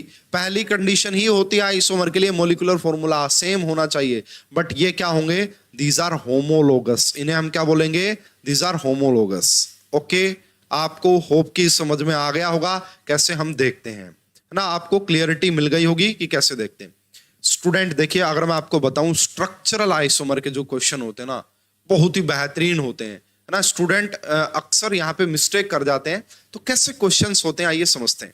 सबसे पहले अब है ना, मैं स्टार्ट कर रहा हूँ भाई, बहुत जबरदस्त वाली चीजें हैं ये, है ना, बहुत ही जबरदस्त क्वेश्चंस होते हैं इनके, तो मैं शुरुआत कर रहा हूँ। पहला क्वेश्चन अगर मैं आपसे पूछूं, बताइए मिनिमम एक अल्केन के लिए, किसके लिए वर्ड यूज किया मैंने? एक अल्केन के लिए मिनिमम कितने कार्बन हो कि वो आपका स्ट्रक्चरल आइसोमर शो करे? देखो मैं लिख भी देता हूं इस क्वेश्चन को, यहां से काफी इंपॉर्टेंट चीजें स्टार्ट हो रही है। Minimum number of carbon atoms, minimum number of carbon atoms in a alkane, in a alkane word use किया स्टूडेंट मैंने, in a alkane to show structural isomerism, to show structural isomerism, structural isomerism. भाई एक alkane के अंदर minimum कितने carbon हो कि वो आपका स्ट्रक्चरल आइसोमेरिज्म शो करे?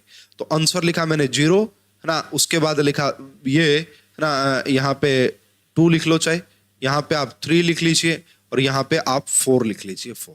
ठीक है, तो इसका करेक्ट आंसर आपको क्या लगता है क्या होगा? आप मुझे बता सकते हैं कमेंट बॉक्स में, आप मुझे बता सकते हैं मिनिमम कितने कार्बन का अल्केन स्ट्रक्चरल आइसोमर शो कर सकता है? मिनिमम कितने कार्बन का अल्केन, अल्केन का मतलब समझते होंगे आप सभी बच्चे, ये एक ये एक आपका सैचुरेटेड हाइड्रोकार्बन होता है जिसका जनरल फॉर्मूला होता है CnH2n+2, CnH2n+2 होता है, ये इसका जनरल फॉर्मूला होता है। ठीक है, तो स्टूडेंट देखो 0 का तो मतलब कोई अल्केन ही पॉसिबल नहीं हो सकता। मीथेन का फॉर्मूला भी CH4 होता है। हाँ, सिया ने बोला ओके, एक स्टूडेंट अभी उन्होंने बोला कि 3 इज द करेक्ट आंसर। क्या 3? नो, नहीं। देखो 3 का तो प्रोपेन बनेगा। ये लो जी, आप कह रहे हैं जी 3, एग्जाम्पल के तौर पे बोला 3, तो 3 का प्रोपेन है। अब मैंने इसको क्या किया, यहां से ये 2 रखे और यहां पे, क्या ये दोनों आइसोमर हैं? नहीं, ये नहीं है आइसोमर, ये आइडेंटिकल है। ये देखो यहां पे भी 3 की चेन बनेगी और यहां पे भी 3 की चेन बनेगी। तो करेक्ट आंसर आएगा डी। करेक्ट आंसर आएगा डी। मिनिमम 4 कार्बन का अल्केन, कम से कम 4 कार्बन होने चाहिए, तभी कोई अल्केन आपका स्ट्रक्चरल आइसोमर शो कर सकता है। यानी कि अब मैं आपसे क्वेश्चन पूछता हूं, जो ब्यूटेन होता है भाई, उसके कितने स्ट्रक्चरल आइसोमर होते हैं? ब्यूटेन का फॉर्मूला आप सभी को पता होगा, C4H10 होता है। तो इसके कितने स्ट्रक्चरल आइसोमर होते हैं? तो आंसर आएगा 2। एक होता है एन ब्यूटेन और एक होता है आइसोब्यूटेन। स्टूडेंट ये आपको ध्यान भी रखना है, यहां से क्वेश्चंस पूछे जा सकते हैं। अगर मैं पूछूं आपसे, भाई देखो ब्यूटेन के कितने स्ट्रक्चरल आइसोमर होते हैं? 2। ब्यूटेन के कितने होते हैं? 2, है ना। एक ये वाला, इसको क्या बोला जाता है आपका? N butane. N butane. और इसे क्या बोला जाता है? इसे बोला जाता है आइसोब्यूटेन। आइसोब्यूटेन। और ये दोनों एक दूसरे के चेन आइसोमर होते हैं। आप देख सकते हैं आपके सामने, ये दोनों एक दूसरे के कैसे आइसोमर होते हैं स्टूडेंट? चेन आइसोमर होते हैं।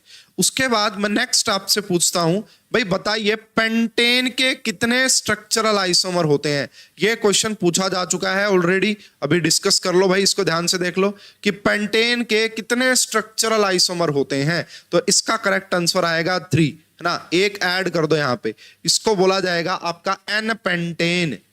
इसको क्या बोला जाएगा? आपका एन पेंटेन। उसके बाद 1 2 3 4, इसको बोला जाएगा आइसोपेंटेन। और 1 2 3, है ना, 1 2 3, यहां पे लगा दो ये CH3 और यहां पे लगा दो CH3।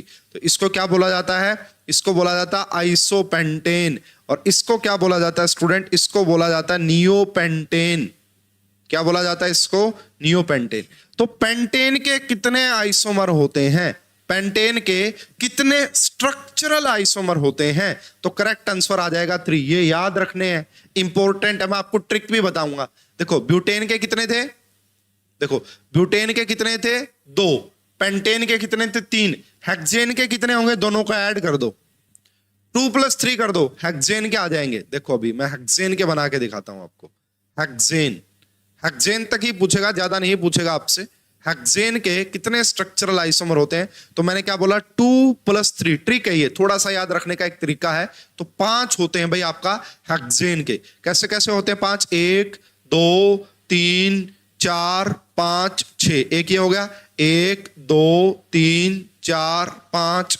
और एक ये हो गया, 1 2 3 4 5। एक ये हो गया, 3 तो हो गए, नो प्रॉब्लम, कोई दिक्कत नहीं है। 1 2 3 4, एक यहां पे लगा दिया और एक यहां पे लगा दिया। तो ये भी तो एक डिफरेंट है ना। देखिए स्टूडेंट, एक बात और आपको मैं बता दूं, अगर कोई भी 2 कंपाउंड IUPAC, अगर कोई भी 2 कंपाउंड आइसोमर है, नोट करें स्टूडेंट, बहुत इंपॉर्टेंट पॉइंट। ये है मेरा A पॉइंट, ये A है A कंपाउंड और ये B कंपाउंड। अगर ये दोनों आइसोमर है किसी टाइप के भी, किसी टाइप के भी, चाहे स्ट्रक्चरल, चाहे स्टीरियो, चाहे कॉन्फॉर्मेशन, किसी टाइप के भी, अगर ये दोनों आइसोमर हैं, अगर ये दोनों आइसोमर हैं, तो कभी भी इनका IUPAC नेम सेम नहीं मिलेगा। IUPAC जो नेम होगा वो डिफरेंट होगा। कोई भी 2 कंपाउंड अगर वो आइसोमर हैं, उनका IUPAC नेम कभी भी सेम नहीं मिलेगा। आप नोट कर लेना। तो IUPAC नेम जो होगा इनका, वो क्या होगा? डिफरेंट। IUPAC क्या होगा? डिफरेंट होगा। IUPAC नेम क्या होगा? डिफरेंट होगा। स्टूडेंट नोट कीजिएगा, बहुत इंपॉर्टेंट पॉइंट बता रहा हूं, ठीक है। ये रहा। तो 1 2 3 4 हुए, एक और कौन सा रहेगा? 1 2 3 4। अब पता है क्या है यहाँ पे मिस्टेक क्या होती है स्टूडेंट से? मैं आपको बता रहा हूं कि स्टूडेंट से मिस्टेक क्या होती है स्ट्रक्चरल के क्वेश्चन में। या तो वो एक ज्यादा बना देते हैं या वो एक कम बना देते हैं। अब देख लेना चाहिए। मैंने आपको प्रैक्टिस के अभी आज ही बहुत सारे क्वेश्चंस दूंगा इसी क्लास में। अगर कंप्लीट होते हैं तो ठीक है, नहीं कल के लिए आपको होमवर्क दूंगा। और आप जब आएंगे तो आपके 50% क्वेश्चन पक्का गलत मिलेंगे। 50% क्वेश्चन गलत मिलेंगे। आपको लगेगा या तो आपने एक ज्यादा कर दिया या आपने एक कम कर दिया। तो उसके लिए ना आपको डिटेल नॉलेज होनी चाहिए आईयूपीएससी। जितने देखो ये पांचों के पांचों अपने आप में डिफरेंट है, इनमें से कोई भी आइडेंटिकल नहीं है, ये पांचों डिफरेंट है अपने आप में, ठीक है। और ये चीजें आएंगी प्रैक्टिस से। ऐसे ही आप हेक्सेन का भी वैसे तो देखो काम चल जाता है हमारा, ब्यूटेन, ब्यूटेन, पेंटेन एंड आपको क्या पता होना चाहिए, हेक्सेन तक का पता होना चाहिए। फिर भी स्टूडेंट मैं आपको रिकमेंड करूंगा थोड़ा सा आप एक बार ट्राई करके देखिएगा। कल के लिए आपका होमवर्क है हेप्टेन, जिसका फॉर्मूला होता है आपका क्या है ना, जिसका ये वाला फॉर्मूला होता है। कल आप इसके भी बना के लाके आइएगा है ना कि कितने बन रहे हैं। तो इसके बनेंगे 9। मैं आपको बता भी देता हूं कि 9 बनेंगे। तो आप 9 की 9 स्ट्रक्चर खुद से बना के देखिएगा अगर आपको स्ट्रक्चरल आइसोमर अच्छे से सीखना है तो मेन कंक्लूजन जो निकला, जो आपको ध्यान रखना है वो क्या है, वो बड़ा इंपॉर्टेंट है भाई, ध्यान रखिएगा। अगर मैं बात करता हूं कि ब्यूटेन, तो ब्यूटेन के कितने स्ट्रक्चरल आइसोमर होते हैं, तो आपने कहा 2। पेंटेन के कितने होते हैं ना, पेंटेन के होते हैं आपका 3। और हेक्सेन के कितने होते हैं, हेक्सेन के तो आपने कहा 5, आपने कहा 5, ठीक है। और अगर हेप्टेन वैसे पूछेगा नहीं, हेप्टेन का है ना मेनली तीन ध्यान रखने हैं, तो वो कितने होते हैं, वो होते हैं 9। कितने होते हैं स्टूडेंट, 9। ये तीनों ध्यान रखना, इसके लिए मैंने ट्रिक बता दी। ब्यूटेन का तो वैसे याद रह ही जाता है, पेंटेन का भी, और इन दोनों को ऐड करोगे तो हेक्सेन का आ जाएगा। This is important. ये सारे क्या है, अभी अल्केन है स्टूडेंट, क्या है ये, अल्केन है, अल्केन, अल्केन की बात चल रही है, ध्यान रखिएगा। इंपॉर्टेंट डाटा है ये, है ना, ये आपको पता होना चाहिए। अभी इसकी इंपॉर्टेंस आपको थोड़ी सी देर में समझ में आ जाएगी, इसकी इंपॉर्टेंस आपको थोड़ी सी देर में ही समझ में आ जाएगी कि क्यों इसके ऊपर इतना फोकस किया जा रहा था, ठीक है। अब मैं आगे बढ़ता हूं भाई, अब मैं आगे बढ़ता हूं, आपसे पूछता हूं ना नेक्स्ट क्वेश्चन, इसका आंसर आप कीजिएगा ना। Minimum number of carbon, minimum number of carbon atom in alkyl, वहां पे अल्केन था, यहां पे अल्काइल है। Minimum number of carbon atom in alkyl, in alkyl to show structural isomer, to show structural isomer. भाई मिनिमम कितने carbon atom का, minimum कितने कार्बन का अल्काइल ग्रुप हो कि वो स्ट्रक्चरल आइसोमर शो करे, तो मैं कह रहा हूं 0, उसके बाद मैं कह रहा हूं 2 लिख लो यहां पे, उसके बाद यहाँ पे 3 लिख लेते हैं और यहाँ पे 4 लिख लेते हैं। स्टूडेंट अल्काइल और अल्केन में श्योर आपको पता होगा कि क्या डिफरेंस होता है, फिर भी अगर किसी स्टूडेंट को नहीं पता तो मैं बता देता हूं। जैसे मेरे पास ये है मीथेन, मीथेन, ठीक है, तो इसको क्या बोला जाता है, इसको बोला जाता है आपका मीथेन। अगर आपने एक हाइड्रोजन हटा दिया यहां से और इसको एज अ सब्स्टिट्यूएंट के तौर पे लगाएंगे, ठीक है, कहीं पे भी, तो इसका नाम क्या बन गया, मिथाइल। इसका नाम क्या बन गया, मिथाइल। इनका जो जर्नल फॉर्मूला है वो CnH2n+2 होता है, और इनका जो जर्नल फॉर्मूला CnH2n+1 होता है, +1। एक हाइड्रोजन हट जाता है और वो फिर एक सब्स्टिट्यूएंट के तौर पे काम करने लग जाते हैं। समझ में आ गया होगा होप कि ये वाला पॉइंट क्या होता है ना, समझ में आ गया होगा कि ये वाला पॉइंट क्या होता है। ये काफी ज्यादा इंपॉर्टेंट है भाई, अल्केन से भी बहुत ज्यादा इंपॉर्टेंट है ये।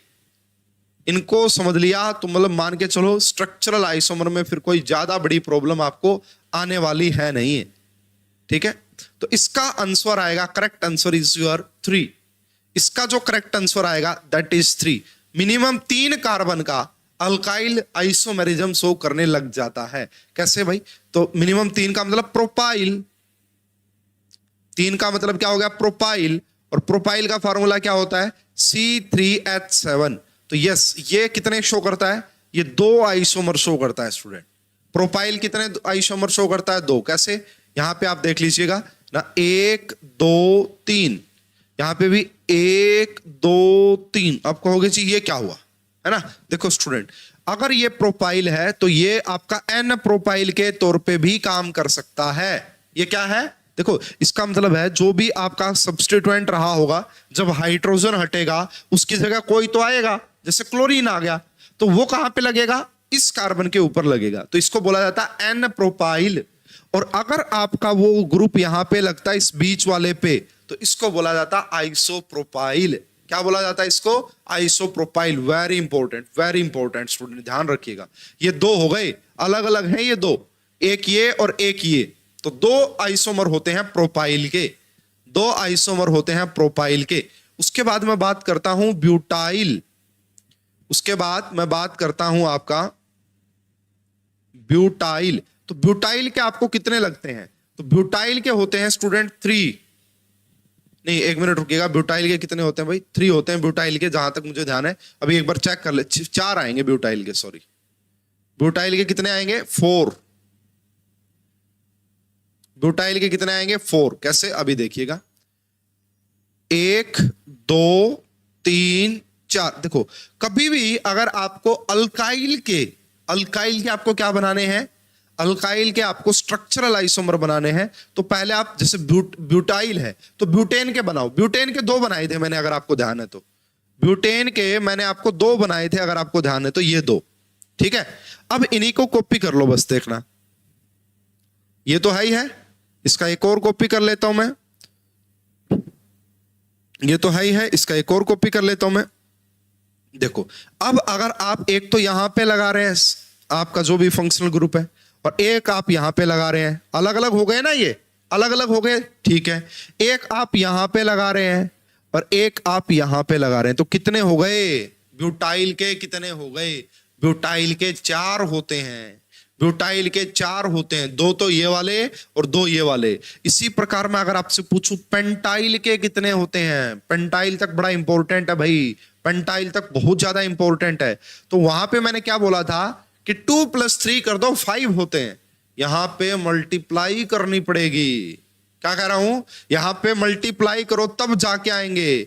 तो अगर पेंटाइल के पूछे जाएं आपसे, अगर आपसे पेंटाइल के स्ट्रक्चरल आइसोमर पूछे तो 8 होते हैं स्टूडेंट, 8।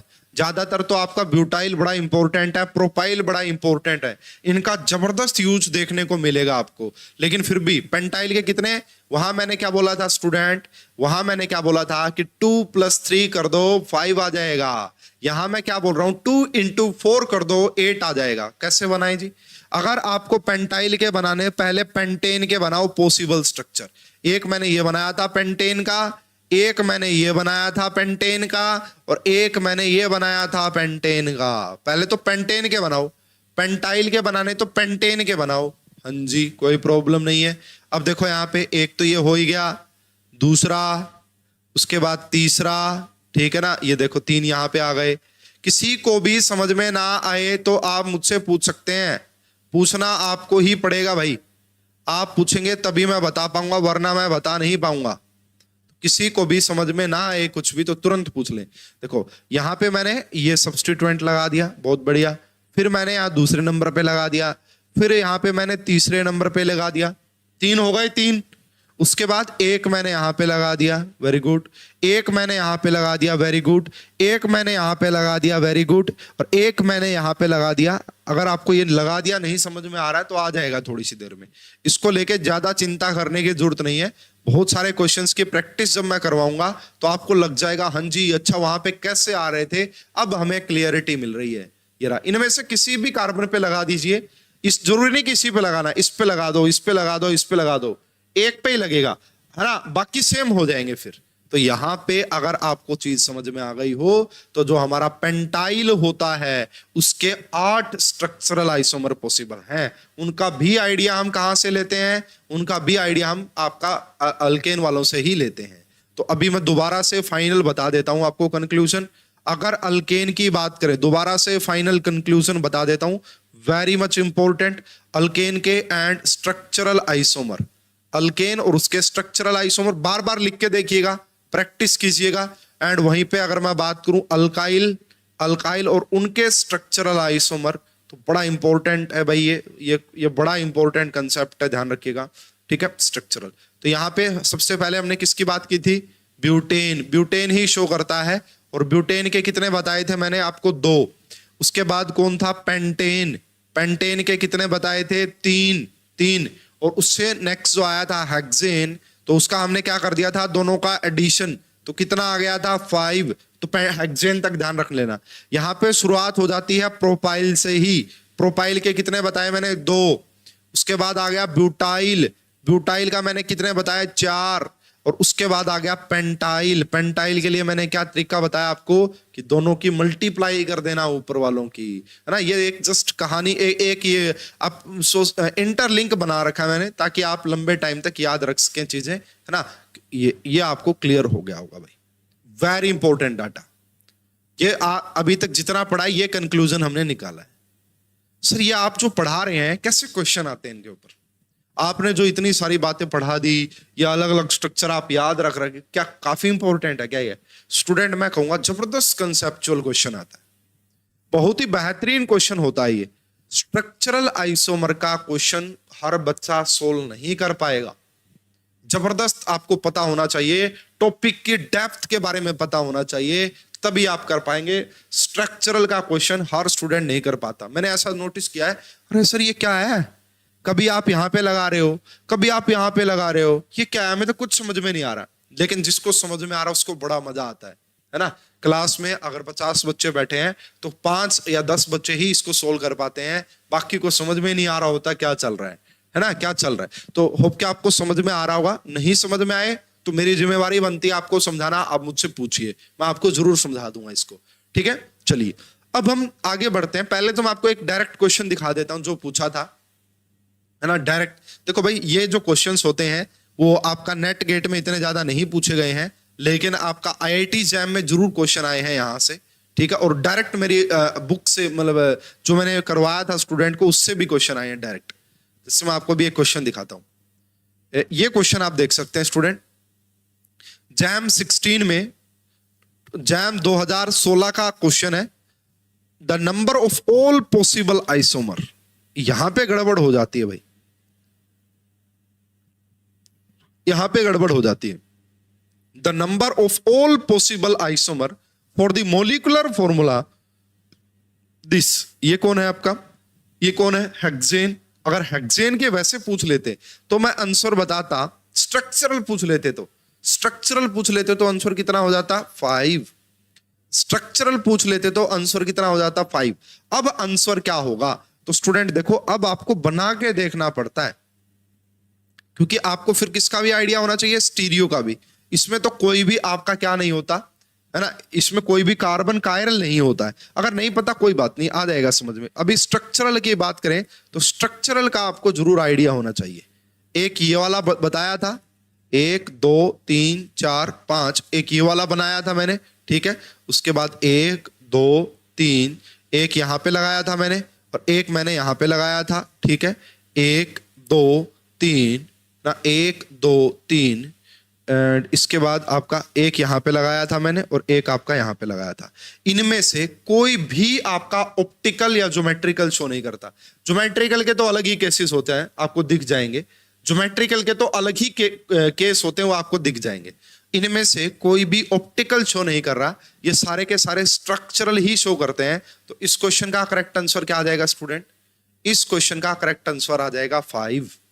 क्या आ जाएगा 5। फिर भी मैं आपका भाई यहां पे आपको क्लियरिटी मिल गई होगी कि 5 is the correct answer and all are structural. यहां पे मुझे कोई भी स्टीरियो नजर नहीं आ रहा है, और आपको भी देखना आ जाएगा जैसे जैसे हम चैप्टर को डीप में चलते रहेंगे, पढ़ते रहेंगे। तो एक ये क्वेश्चन आपने आइडिया लगाया, यस। अब आगे हम पढ़ते हैं नेक्स्ट टाइप के क्वेश्चंस के साथ, यस। और इनमें से कुछ क्वेश्चंस तो भाई डायरेक्ट क्लास में करवाए हुए क्वेश्चंस थे। इससे पहले मैं आपको एक टॉपिक और पढ़ाना चाहूंगा, है ना, उसका भी बड़ा यूज है। इससे पहले ये जितना मैंने पढ़ाया, इसके बाद एक और टॉपिक हम पढ़ते हैं यहाँ पे, दैट इज, उसको 3 नाम से जाना जाता है भाई आपका।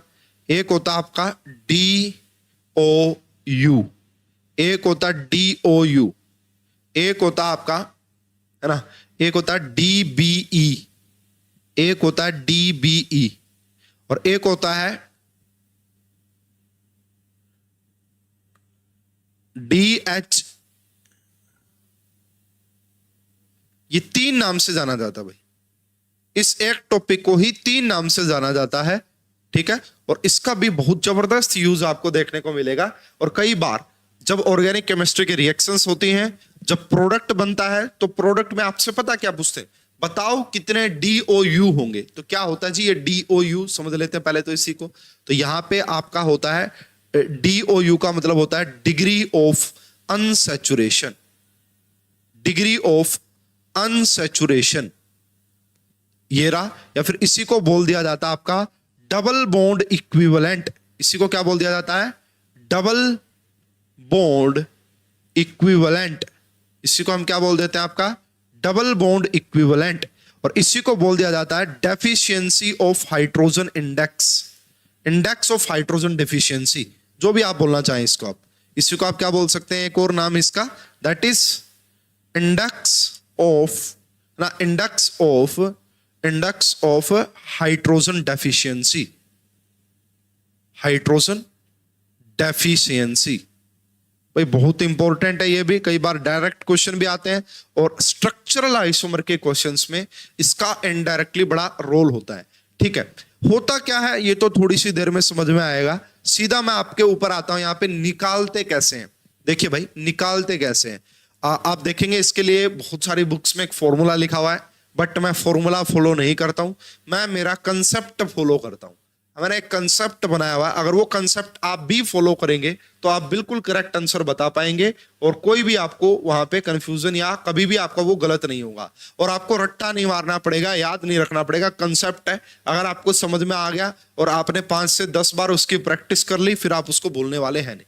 वैसे तो नाम से ही पता लग रहा है कि डिग्री ऑफ अनसैचुरेशन, भाई कितना % अनसैचुरेशन है, या फिर कितने डबल बॉन्ड इक्विवेलेंट मतलब कितने डबल बॉन्ड है, या कितने हाइड्रोजन की कमी है, वही तो है। तो स्टूडेंट कभी भी अगर आपको डिग्री ऑफ अनसैचुरेशन निकालना तो कैसे निकालेंगे? देखिएगा, पहला पॉइंट मैं यहां पे लिख रहा हूं आपका, है ना। तो इसमें क्या करना, कार्बन और hydrogen remain same, remain same.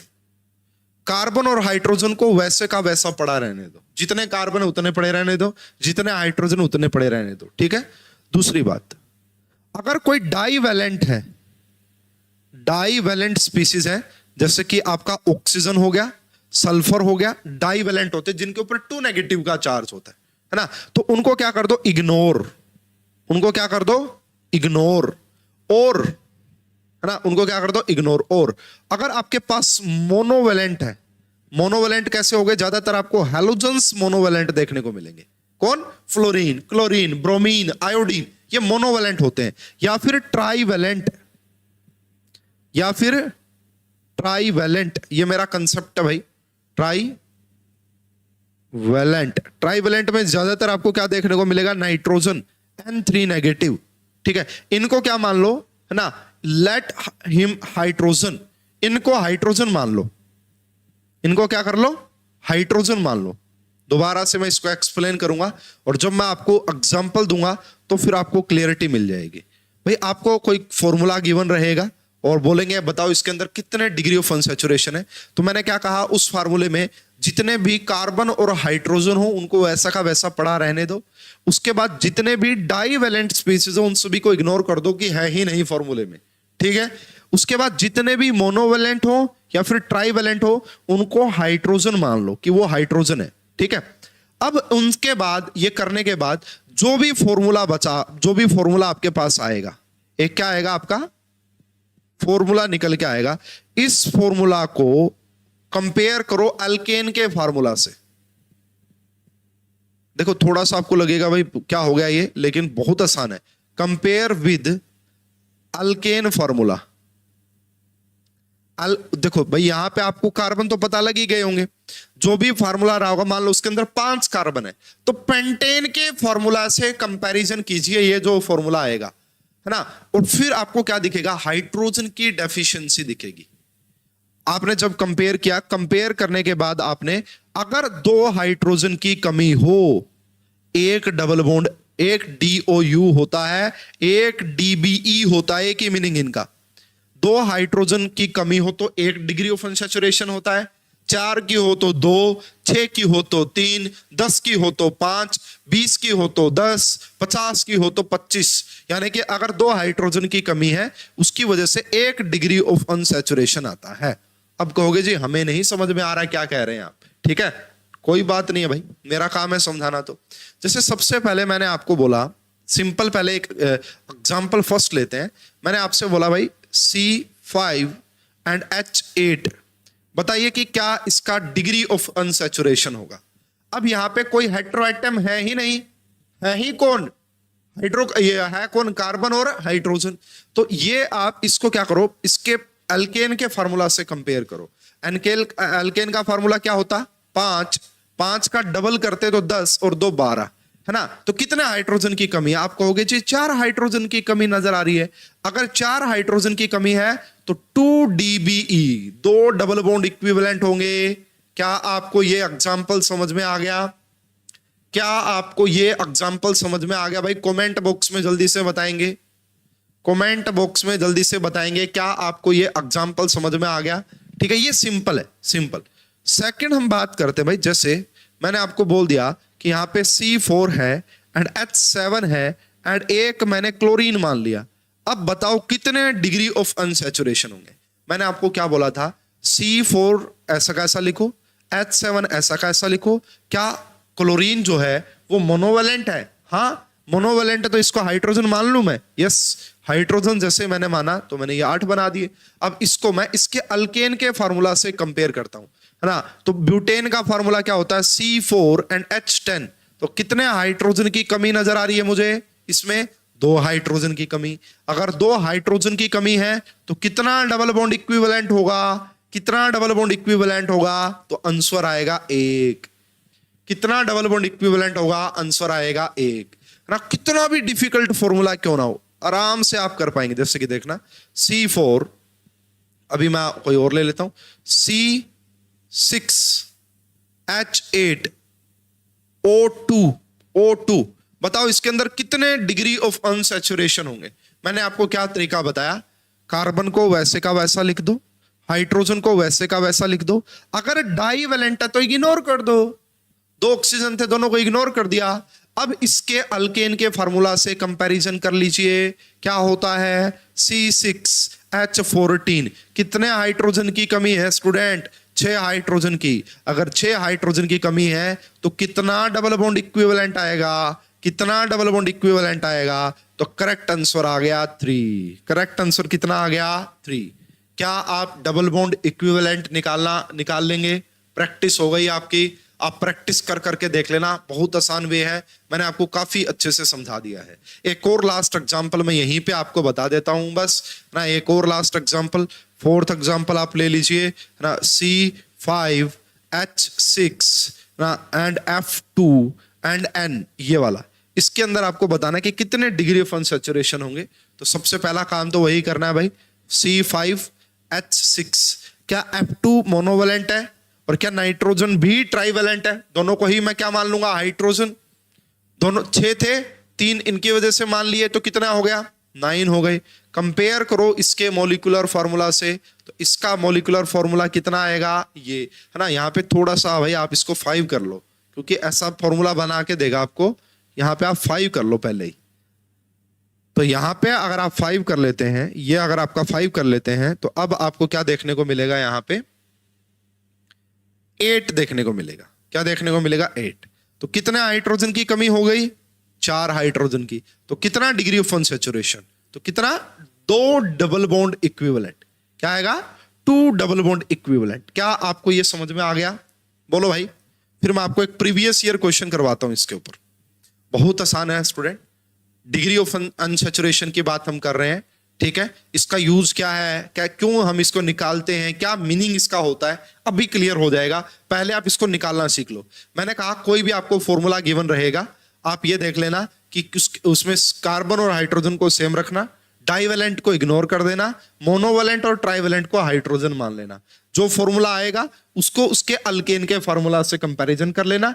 जितने हाइड्रोजन की कमी, 2 हाइड्रोजन की कमी की वजह से 1 डबल बॉन्ड इक्विवेलेंट आता है, 1 डिग्री ऑफ अनसैचुरेशन आता है। ठीक है, बहुत बढ़िया। इसके ऊपर एक प्रीवियस ईयर आपको जरूर मिल जाएगा स्टूडेंट, ये देखिएगा, एक प्रीवियस ईयर मैं आपको करवा देता हूं इसके ऊपर, जो आपसे पूछा था IIT जैम के एग्जाम में। तो ये जैम 2020 का क्वेश्चन है। आप मुझे इसका आंसर बताएंगे कमेंट बॉक्स में जल्दी से जल्दी, ठीक है। आप मुझे इसका आंसर बताएंगे कमेंट बॉक्स में जल्दी से जल्दी, जब तक मैं पानी पी लेता हूं भाई।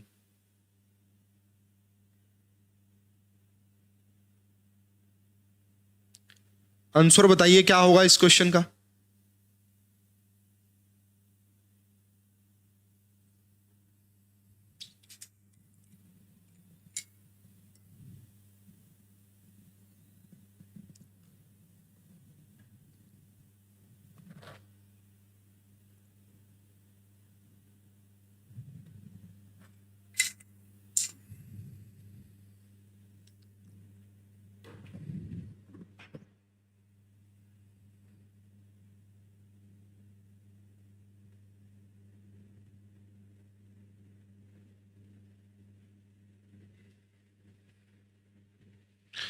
ओके, तो अभी कमेंट बॉक्स में आंसर आया जी 9 होगा। अभी देख लेते हैं द डिग्री ऑफ अनसैचुरेशन या double bond equivalent this molecular formula.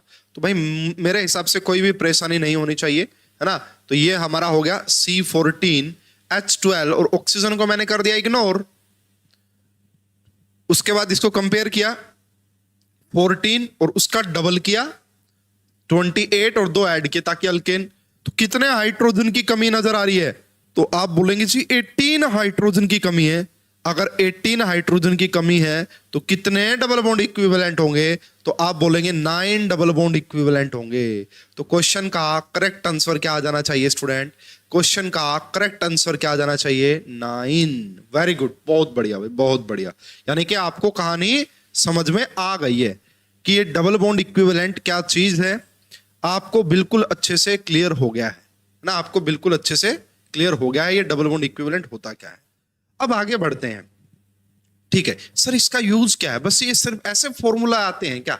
इसका कोई यूज है? यस, जबरदस्त यूज है स्टूडेंट इसका। देखिए अब हम बात करते हैं, अगर कहीं पे भी स्टूडेंट नोट करना, इसको भी काफी इंपॉर्टेंट है ये पॉइंट भी।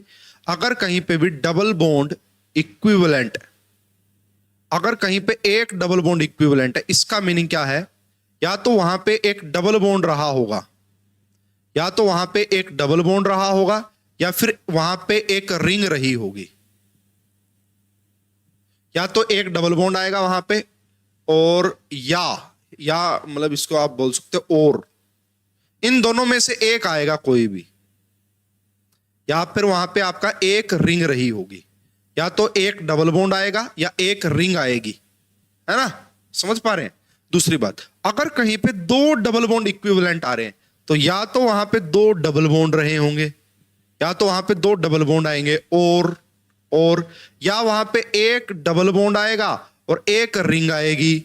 एक पॉसिबिलिटी ये है, या फिर एक पॉसिबिलिटी है कि वहां पे दो रिंग आ जाएं, वहां पे दो रिंग आ जाएं, है ना, वहां पे दो रिंग आ जाएं। ये पॉसिबिलिटी हो सकती है, ये पॉसिबिलिटी हो सकती है। अच्छा, अगर कहीं पे 3 डिग्री ऑफ अनसैचुरेशन आ रहा है तो इसका मीनिंग क्या होगा? तो 3 का आने का मीनिंग ये हो सकता है, या तो वहां पे आपका 3 डबल बॉन्ड रहे होंगे, 3 डबल बॉन्ड रहे होंगे, या फिर वहां पे 2 डबल बॉन्ड रहे होंगे और एक रिंग रही होगी, या फिर वहां पे एक डबल बॉन्ड रहा होगा, 2 रिंग रही होगी। ठीक है, और या फिर वहां पे आपका, ठीक है, एक मिनट रुकिएगा, हाँ यहां पे आप एक और पॉइंट ऐड कर सकते हैं स्टूडेंट। अगर कहीं पे आपका, है ना, अगर कहीं पे 2 डबल बॉन्ड इक्विवेलेंट है तो वहां पे एक ट्रिपल बॉन्ड भी हो सकता है, वहां पे एक ट्रिपल बॉन्ड भी हो सकता है। ठीक है, और उसके बाद यह हो सकता है कि वहां पे 3 रिंग आ जाए, 3 रिंग आ जाए, या फिर वहां पे आपका एक जो है ट्रिपल बॉन्ड आ जाएगा, एक वहां पे ट्रिपल बॉन्ड आ जाएगा और एक वहां पे डबल बॉन्ड आ जाएगा, या फिर वहां पे आपका एक ट्रिपल बॉन्ड आ जाएगा और एक रिंग आ जाएगी। इन सभी का मीनिंग एक ही है। अगर आप इसको अच्छे से नोटिस कर पाए ना, इन सभी का मीनिंग एक ही होता है। अभी भी आपको शायद क्लियरिटी आई नहीं है टॉपिक में ना, अब आएगी क्लियरिटी, देखना स्टूडेंट इस एग्जांपल से समझना। अगर मैं आपसे बोलता हूं भाई ब्यूटेन का फॉर्मूला लिखो, ब्यूटेन का फॉर्मूला, तो आपने क्या लिखा? C4H10, C4H10। अब मैं आपसे कह रहा हूं ब्यूटीन का फॉर्मूला लिखो, ब्यूटीन का, ब्यूटीन।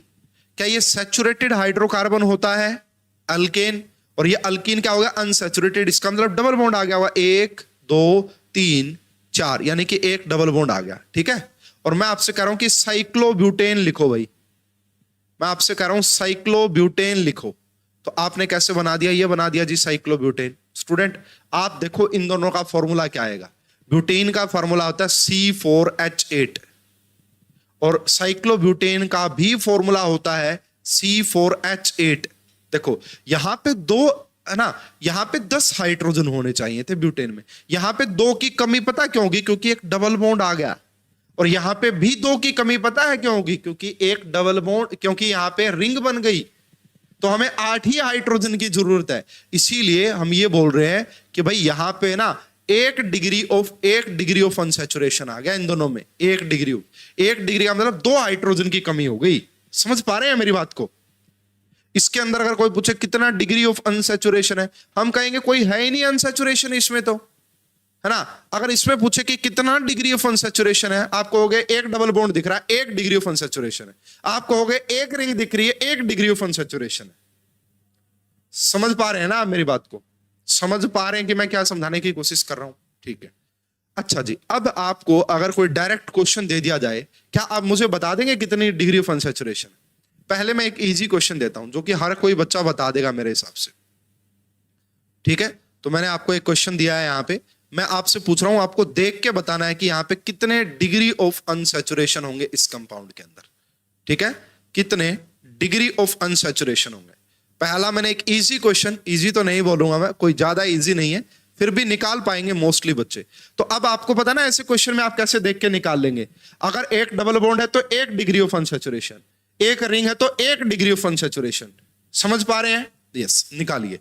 एक ये क्वेश्चन मैंने आपको दिया है और एक ये क्वेश्चन मैंने आपको दिया है। अगर सेकंड वाले का आंसर आप बता पाए तो मैं मतलब मान लूंगा कि यस, आपको जबरदस्त क्लियरिटी है फिर टॉपिक में। अगर आपने सेकंड वाले का आंसर बता दिया तो फिर मैं मान लूंगा कि आपको क्लियरिटी आ गई है टॉपिक में। अब ज्यादा कुछ बताने की आपको जरूरत है नहीं इस टॉपिक के बारे में, अगर आपने सेकंड वाले का करेक्ट आंसर बता दिया तो। ठीक है, तो ये 2 क्वेश्चन है, आपको बताना है पहले वाले में कितने। अब फॉर्मूले से नहीं जाना, जब भी आपको स्ट्रक्चर गिवन हो फॉर्मूले से नहीं जाना। फॉर्मूले से या अपने कंसेप्ट से कब जाओगे?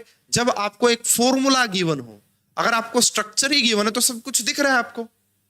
अगर आपको स्ट्रक्चर ही गिवन है तो सब कुछ दिख ही रहा है आपको, फिर हमें उससे जाने की जरूरत नहीं होगी। तो यहाँ पे मैंने आपको 2 एग्जाम्पल दिए हैं और मैं आपसे पूछ रहा हूं, बताओ इसके अंदर कितने डिग्री ऑफ अनसैचुरेशन होंगे फर्स्ट वाले के अंदर और कितने डिग्री ऑफ अनसैचुरेशन होंगे सेकंड वाले के अंदर। अगर कोई स्टूडेंट इनके करेक्ट आंसर बता पाया तो उसको मैं कहूंगा कि उसका IQ काफी बढ़िया है, वो काफी अच्छे से आगे आने वाले टाइम पे अपना रिजल्ट दे सकता है। बताओ भाई, जल्दी से बताइए।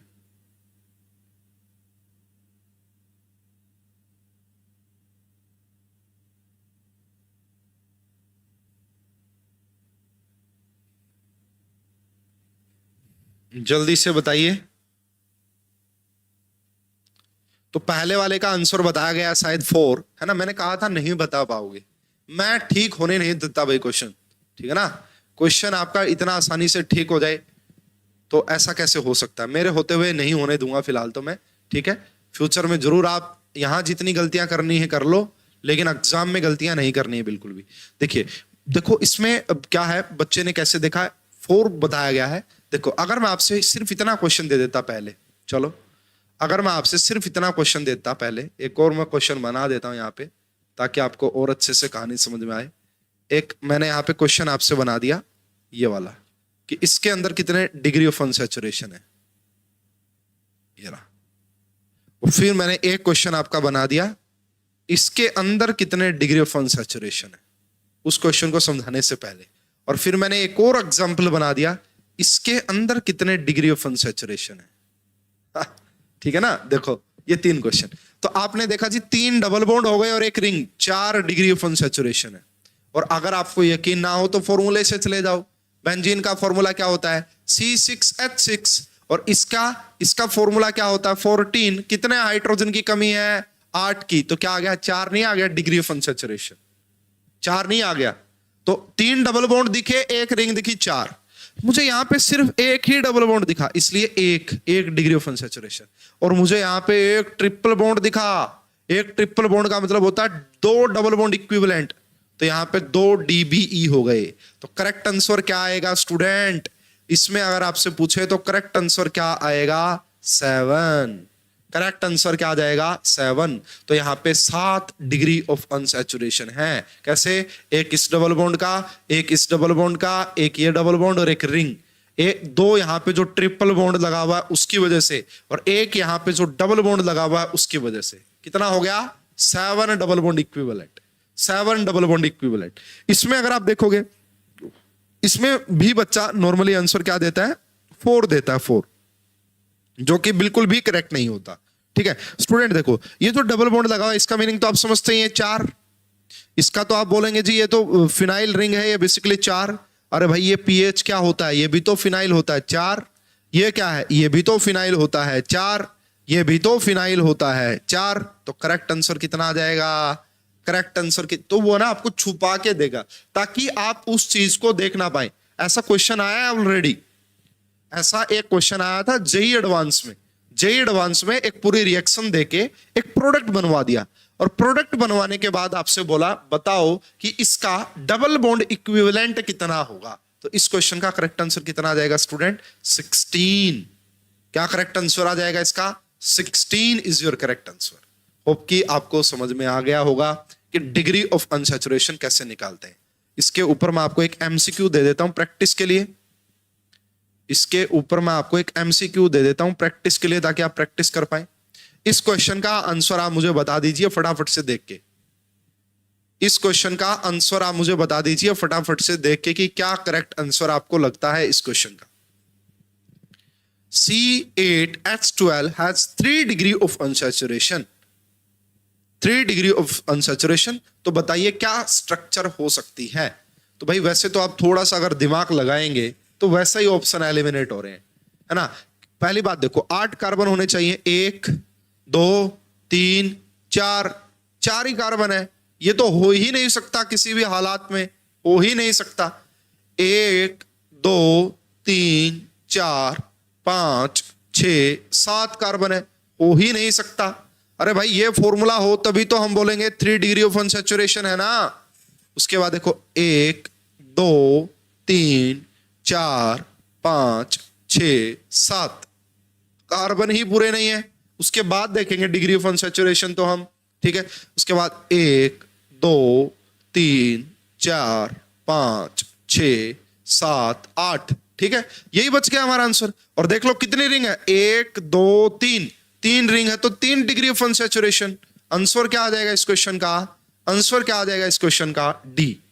क्या आएगा, डी। चलो अब ये जितनी बातें पढ़ी है ना, इनका एक बड़ा इंपॉर्टेंस है, जबरदस्त वाला इंपॉर्टेंस है, वो आपको समझ में आएगा अब। तो ये सबसे पहला क्वेश्चन है स्टूडेंट, यहाँ पे सबसे पहला क्वेश्चन देखो, ये एक इजी सा क्वेश्चन है, इसको कर लेते हैं पहले इसको। Which of the flowing pair is chain isomer. इनमें से कौन सा चेन आइसोमर होगा वो बताओ पहले तो आपने क्या किया भाई, यहां से 1, उसके बाद 2, उसके बाद 3, उसके बाद 4। तो आपने देखा पेरेंट चेन 4 की आ रही है। यहां से भी आपने देखा 1 2 3 4, 4 की ही पेरेंट चेन आप कहीं से देख लो। उसके बाद आपने देखा दूसरे नंबर पे 2 मिथाइल लगे हुए हैं, यहां पे भी दूसरे नंबर पे। ये तो आइडेंटिकल हैं, ये ए ऑप्शन जो है ना बिल्कुल आइडेंटिकल है, कोई भी डिफरेंस नहीं है। तो ये हमारा आंसर हो नहीं सकता, ये हमारा आंसर हो नहीं सकता। यहां पे पेरेंट चेन है 6 कार्बन की, और यहां पे पेरेंट चेन है 5 कार्बन की, और एक सब्स्टिट्यूएंट लगा हुआ है। पक्का पक्का यही चेन आइसोमर है, पक्का यही चेन आइसोमर है। उसके बाद 1 2 3 4, 1 2 3 4, ये दोनों भी आइडेंटिकल हैं। देख लो भाई, दूसरे नंबर पे मिथाइल, तीसरे नंबर पे मिथाइल, आइडेंटिकल है। यहां पे 1 2 3 4, 1 2 3 4, ठीक है। अब इन दोनों में अगर आप देख रहे हैं तो थोड़ा सा देखिएगा, मुझे गड़बड़ लग रहा है कुछ यहां पे। क्या गड़बड़ लग रहा है बताओ भाई। सॉरी, यहां पे मैंने ये है ही नहीं, आइसोमर ही नहीं है ये। 1 2 3 4 5 कार्बन ज्यादा है, दिस आर नॉट आइसोमर। ये दोनों कैसे हैं देखो भाई, ए ऑप्शन में अगर आपसे पूछे मैं कहूंगा ये दोनों तो आइडेंटिकल हैं जी, आइडेंटिकल हैं। ये भी क्या है, ये भी आइडेंटिकल है, ठीक है। ये क्या है, होमोलोगस है, होमोलोगस, क्योंकि आइसोमर है ही नहीं ये। और ये क्या है, ये है चेन आइसोमर। यहां पे जो पेरेंट चेन है वहां पे 6 कार्बन नजर आ रहे हैं, और यहां पे पेरेंट चेन में 4 कार्बन नजर आ रहे हैं। तो करेक्ट आंसर क्या आ जाएगा इस क्वेश्चन का, बी। स्टूडेंट ये जो क्वेश्चन होते हैं ना, ये वाले क्वेश्चन, ये सेकंड नंबर क्वेश्चन, इनमें काम आता जितना अभी तक वो पढ़ा है मैंने वो सब। आपसे डायरेक्ट पूछेगा examiner, total number of structural isomer बताओ, इसके अंदर कितने होंगे स्ट्रक्चरल, इसके अंदर, ठीक है। तो भाई अब आपको देखना पड़ेगा कि क्या कहानी है। पहली बात तो आप, है ना, ऐसा कभी भी क्वेश्चन आए तो आप इसका डीबीई निकालें, क्योंकि डीबीई से आपको पता लग जाएगा कि कोई डबल बॉन्ड या रिंग तो नहीं आ रही है। लेकिन आपने इसका जब निकाला हाइड्रोजन नाइट्रोजन को हाइड्रोजन बनाया 12 आया है ना, तो यहाँ पे कोई भी डिग्री ऑफ अनसैचुरेशन तो नहीं है। अब फिर आपको बना के देखना पड़ेगा कैसे, सोचिएगा समझिएगा। ऊपर वाला जो दिख रहा है मैंने इसको क्या किया C4 है ना, एंड मैंने यहाँ पे बना दिया H, ये H8 बना लेता हूं ना मैं, इसको थोड़ा सा बनाना पड़ेगा भाई, गड़बड़ है इसमें। तो यहाँ पे इससे आप क्या बना सकते हैं, कितने टाइप के आप स्ट्रक्चरल आइसोमर बना सकते हैं इस मोलिकुलर फॉर्मूला से। यहाँ पे आपको ये चीज बड़ी काम में आएगी। तो यहाँ पे भाई मैंने क्या देखा कि C4 है 1 2 3 4, और यहाँ पे ये गड़बड़ हो रही है ना कि यहाँ पे आपका कितने दिखा रखे हैं, हाइड्रोजन 11 दिखा रखे हैं। अगर आप अल्केन के फार्मूला की भी बात करेंगे तो वो कितना होता है ये, और NH तो अलग ही निकाल दो। अब आप ये देखो NH तो अलग ही निकलेगा। अगर फिर भी आप क्या कर देते हैं, यहाँ पे 2 हटा देते हैं भाई, C4H9 बना लो इसको। C4H9 अगर आप बनाते हो तो ये NH2 बन गया। क्या बन गया, NH2। देखो स्टूडेंट, दोबारा से इस क्वेश्चन को मैं यहां पे बता रहा हूं, नेक्स्ट स्लाइड में आपको ये बोला गया है कि आपके पास है C4H11 एंड N, तो बताओ इससे कितने स्ट्रक्चरल आइसोमर पॉसिबल होंगे। तो मैंने क्या किया कि C4H9 और NH2 लिख दिया। और ये क्या होता है स्टूडेंट, ये होता है, ये क्या होता है, ब्यूटाइल, अगर आपको याद है तो। और ब्यूटाइल के मैंने आपको कितने आइसोमर पढ़ाए थे, ब्यूटाइल के मैंने आपको कितने आइसोमर पढ़ाए थे, 4। वो चारों बनेंगे, एक तो 1 2 3 4। एक बार आप NH2 यहां पे लगाएंगे, 1 2 3 4। एक बार आप NH2 यहां पे लगाएंगे, ठीक है, 1 2 3 4। और सॉरी यहां पे ये रहा, एक बार आप NH2 यहां पे लगाएंगे, ठीक है, उसके बाद 1 2 3, और एक बार आप NH2 यहां पे लगाएंगे। आपको आया अब समझ में कि क्या इसकी इंपॉर्टेंस है, अब आपको समझ में आया कि क्या इसकी इंपॉर्टेंस है। तो यहां से ये देख के मुझे ये पता लग गया कि 4 आइसोमर हो गए जी इसके, तो मतलब अभी 4 हो गए स्ट्रक्चरल, ये सिर्फ इस वाले। तो इसका आपको करेक्ट आंसर देखना कि क्या आएगा। जितनी भी पॉसिबिलिटीज हो सकती हैं सारी बना बना के देखिए, जितनी भी पॉसिबिलिटीज होती हैं आपको सब बना बना के देखनी पड़ेंगी, तब जाके कुछ बात बन पाएगी। ये तो अगर आपसे पूछ लेता ना इसमें, अगर आपसे इसमें पूछ लेता, भाई ये स्मॉल नहीं होगा क्या, 1 मिनट रुकिए, मैं इसकी कोशिश करता हूं कि इसको छोटे साइज का कर पाऊं। वो तो जाता था छोटे साइज का, अच्छा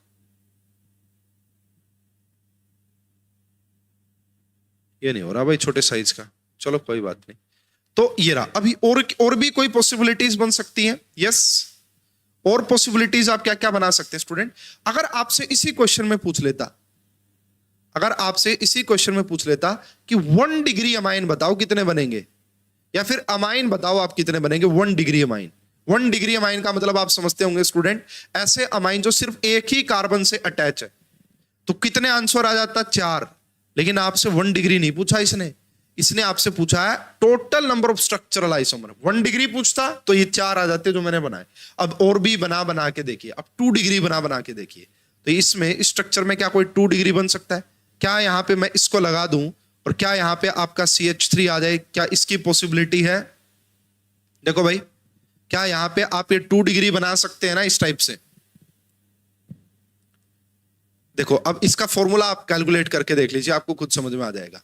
यहां पे भी CH3 लगा लीजिए, यहां पे CH2 है, यहां पे भी CH2 है, और इसके पास भी आप एटलीस्ट देखो कितने हो गए, 1 2 3 4 कार्बन हो गए, ठीक है, कार्बन 4 हो गए, हाइड्रोजन 3 2 2 तो हो गए ये आपका 7 और 3 10 हो गए। एक ये NH लगा लो यहाँ पे NH, ठीक है, 11 हो गए। ये तो बन गया ना, ये 2 डिग्री बन गया, ये 2 डिग्री। और कोई 2 डिग्री बन सकता है, देखो यहां पे इनके बीच में लगाओ आप इसको, CH3 CH2 NH CH2 CH3, ये दोनों डिफरेंट अगर आप देख रहे हैं। इसके साथ क्या लगा हुआ था, ये मेटामर्स, देखा आपने मेटामर्स के बारे में आइडिया लिया, तो वैसा ही कुछ नहीं नजर आ रहा, तो ये डिफरेंट है। तो ये 4 ये हो गए थे, ये 2 डिग्री में आपका ये आ गया जी, एक 2 डिग्री में। अभी यहाँ पे रिंग बन नहीं सकती, नहीं तो रिंग वाले भी काउंट करते हैं, फिलहाल यहाँ पे बन नहीं सकती है। 4 और 2 6। और भी कोई पॉसिबिलिटी बन सकती है क्या? इनमें से बना के देखो भाई, इनमें से कोई पॉसिबिलिटी बना के देखो। तो ये वाला जो था, अगर अब हम 1 मिनट रुकिएगा, ये 2 तो यहां से बनाए, एक और बना लो यहां से। इसके ऊपर तो हम NH लगा नहीं पाएंगे, 2 डिग्री बनेगा ही नहीं यहां से। तो यहां से 2 डिग्री किसी भी हालात में बन सकता है। 1 मिनट देखते हैं। 1 2, एक यहां पे लगाया आपने, ये NH यहां पे लगाओ। देखो एक ये 2 डिग्री भी पॉसिबल है, ये भी अपने आप में यूनिक है। देखो यहां पे ये जो आपको दिख रहा है, ये N प्रोपाइल है स्टूडेंट। ये क्या है? N प्रोपाइल है। बट यहां पे अगर आप देखेंगे, ये आपका आइसो प्रोपाइल है। क्या ये आपका आइसो प्रोपाइल है? तो ये देखो 4 ये हो गए थे, 5वां ये हो गया आपका, 6ठा ये हो गया आपका, 7वां ये हो गया आपका। एक और बनाओ, एक और बनेगा यहां पे। एक और कौन सा बनेगा भाई, फटाफट से देख लेते हैं। एक और आपका यहां पे पक्का बनेगा कोई ना कोई, उसको मैं अभी देख रहा हूं कि कैसे हम उसको बना सकते हैं। तो 4 और 3 7, और एक और बच गया हमारा। 3 डिग्री बना के देखो। 3 डिग्री, क्या कोई 3 डिग्री की पॉसिबिलिटी है? ये देखो यहां पे, ये रहा, ये मैंने बना दिया CH2 CH3, इसी के ऊपर मैंने लगा दिया CH3, और इसी के ऊपर मैंने लगा दिया CH3। ये देखो स्टूडेंट, तो यहां पे अगर पूछा, देखो कार्बन कितने हो गए, 1 2 3 4, और हाइड्रोजन कितने हो गए, 11 हाइड्रोजन हो गए। तो ये बन गया 3 डिग्री। कितना बन गया? 3 डिग्री। तो 8वां हमारा ये बन गया। एक ही बनेगा, ये और नहीं बन सकता। आप देख लेना चाहे बना के, और कोई पॉसिबिलिटी हो नहीं सकती, सिर्फ यही एक पॉसिबिलिटी आएगी। अगर इस क्वेश्चन में आप देखो, इस क्वेश्चन से रिलेटेड 3 क्वेश्चन बन गए आपका। टोटल पूछे, टोटल स्ट्रक्चरल पूछे तो 8, टोटल स्ट्रक्चरल पूछे तो 8। अगर आपसे पूछे इसी में 1 डिग्री अमाइन बताओ कितने होंगे, 1 डिग्री, तो आंसर कितना आ गया? 4। अगर आपसे पूछे 2 डिग्री अमाइन बताओ कितने होंगे, तो आंसर आ गया 3। अगर आपसे पूछे 3 डिग्री अमाइन बताओ कितने होंगे, तो आंसर आ गया 1। समझ में आया? समझ में आया एप्लीकेशन? और बाकी की एप्लीकेशन डिस्कस करेंगे नेक्स्ट क्लास में। होप कि आपको क्लियरिटी मिल गई होगी टॉपिक में। और अभी देखो, ये क्वेश्चन आपके लिए होमवर्क है भाई, बहुत सारे क्वेश्चन रह गए। ये वाला क्वेश्चन आप होमवर्क आपके लिए, आप ट्राई कीजिएगा। इसके अलावा ये जो 4 क्वेश्चन दिख रहे हैं, ये आप होमवर्क के तौर पे ट्राई कीजिएगा, ठीक है? ये आपको PDF मिल जाएगी वहां से। इसके बाद ये वाले 3 क्वेश्चन आप ट्राई कीजिएगा इसी वे में, जैसे मैंने बना के दिखाया ना। सबसे पहले क्या करना, डिग्री ऑफ अनसैचुरेशन निकाल लेना, फिर आप देख लेना कितनी है, कोई डबल बॉन्ड, कोई ट्रिपल बॉन्ड की कोई पॉसिबिलिटी बन तो नहीं रही, तो आप ट्राई करके देखिएगा। बाकी का डिस्कशन करेंगे नेक्स्ट क्लास में। अभी के लिए इतना ही।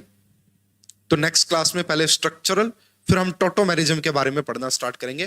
पहली 3 क्लासेस बेसिक रहेंगी, उसके बाद हमारा प्योरली स्टीरियो केमिस्ट्री स्टार्ट हो जाएगा, ऑप्टिकल आइसोमेरिज्म स्टार्ट हो जाएगा। लेकिन ये तीनों क्लास भी बड़ी इंपॉर्टेंट है अगर आप इस टॉपिक को बिल्कुल ऐसा बेसिक टू एडवांस सीखना चाहते हैं तो।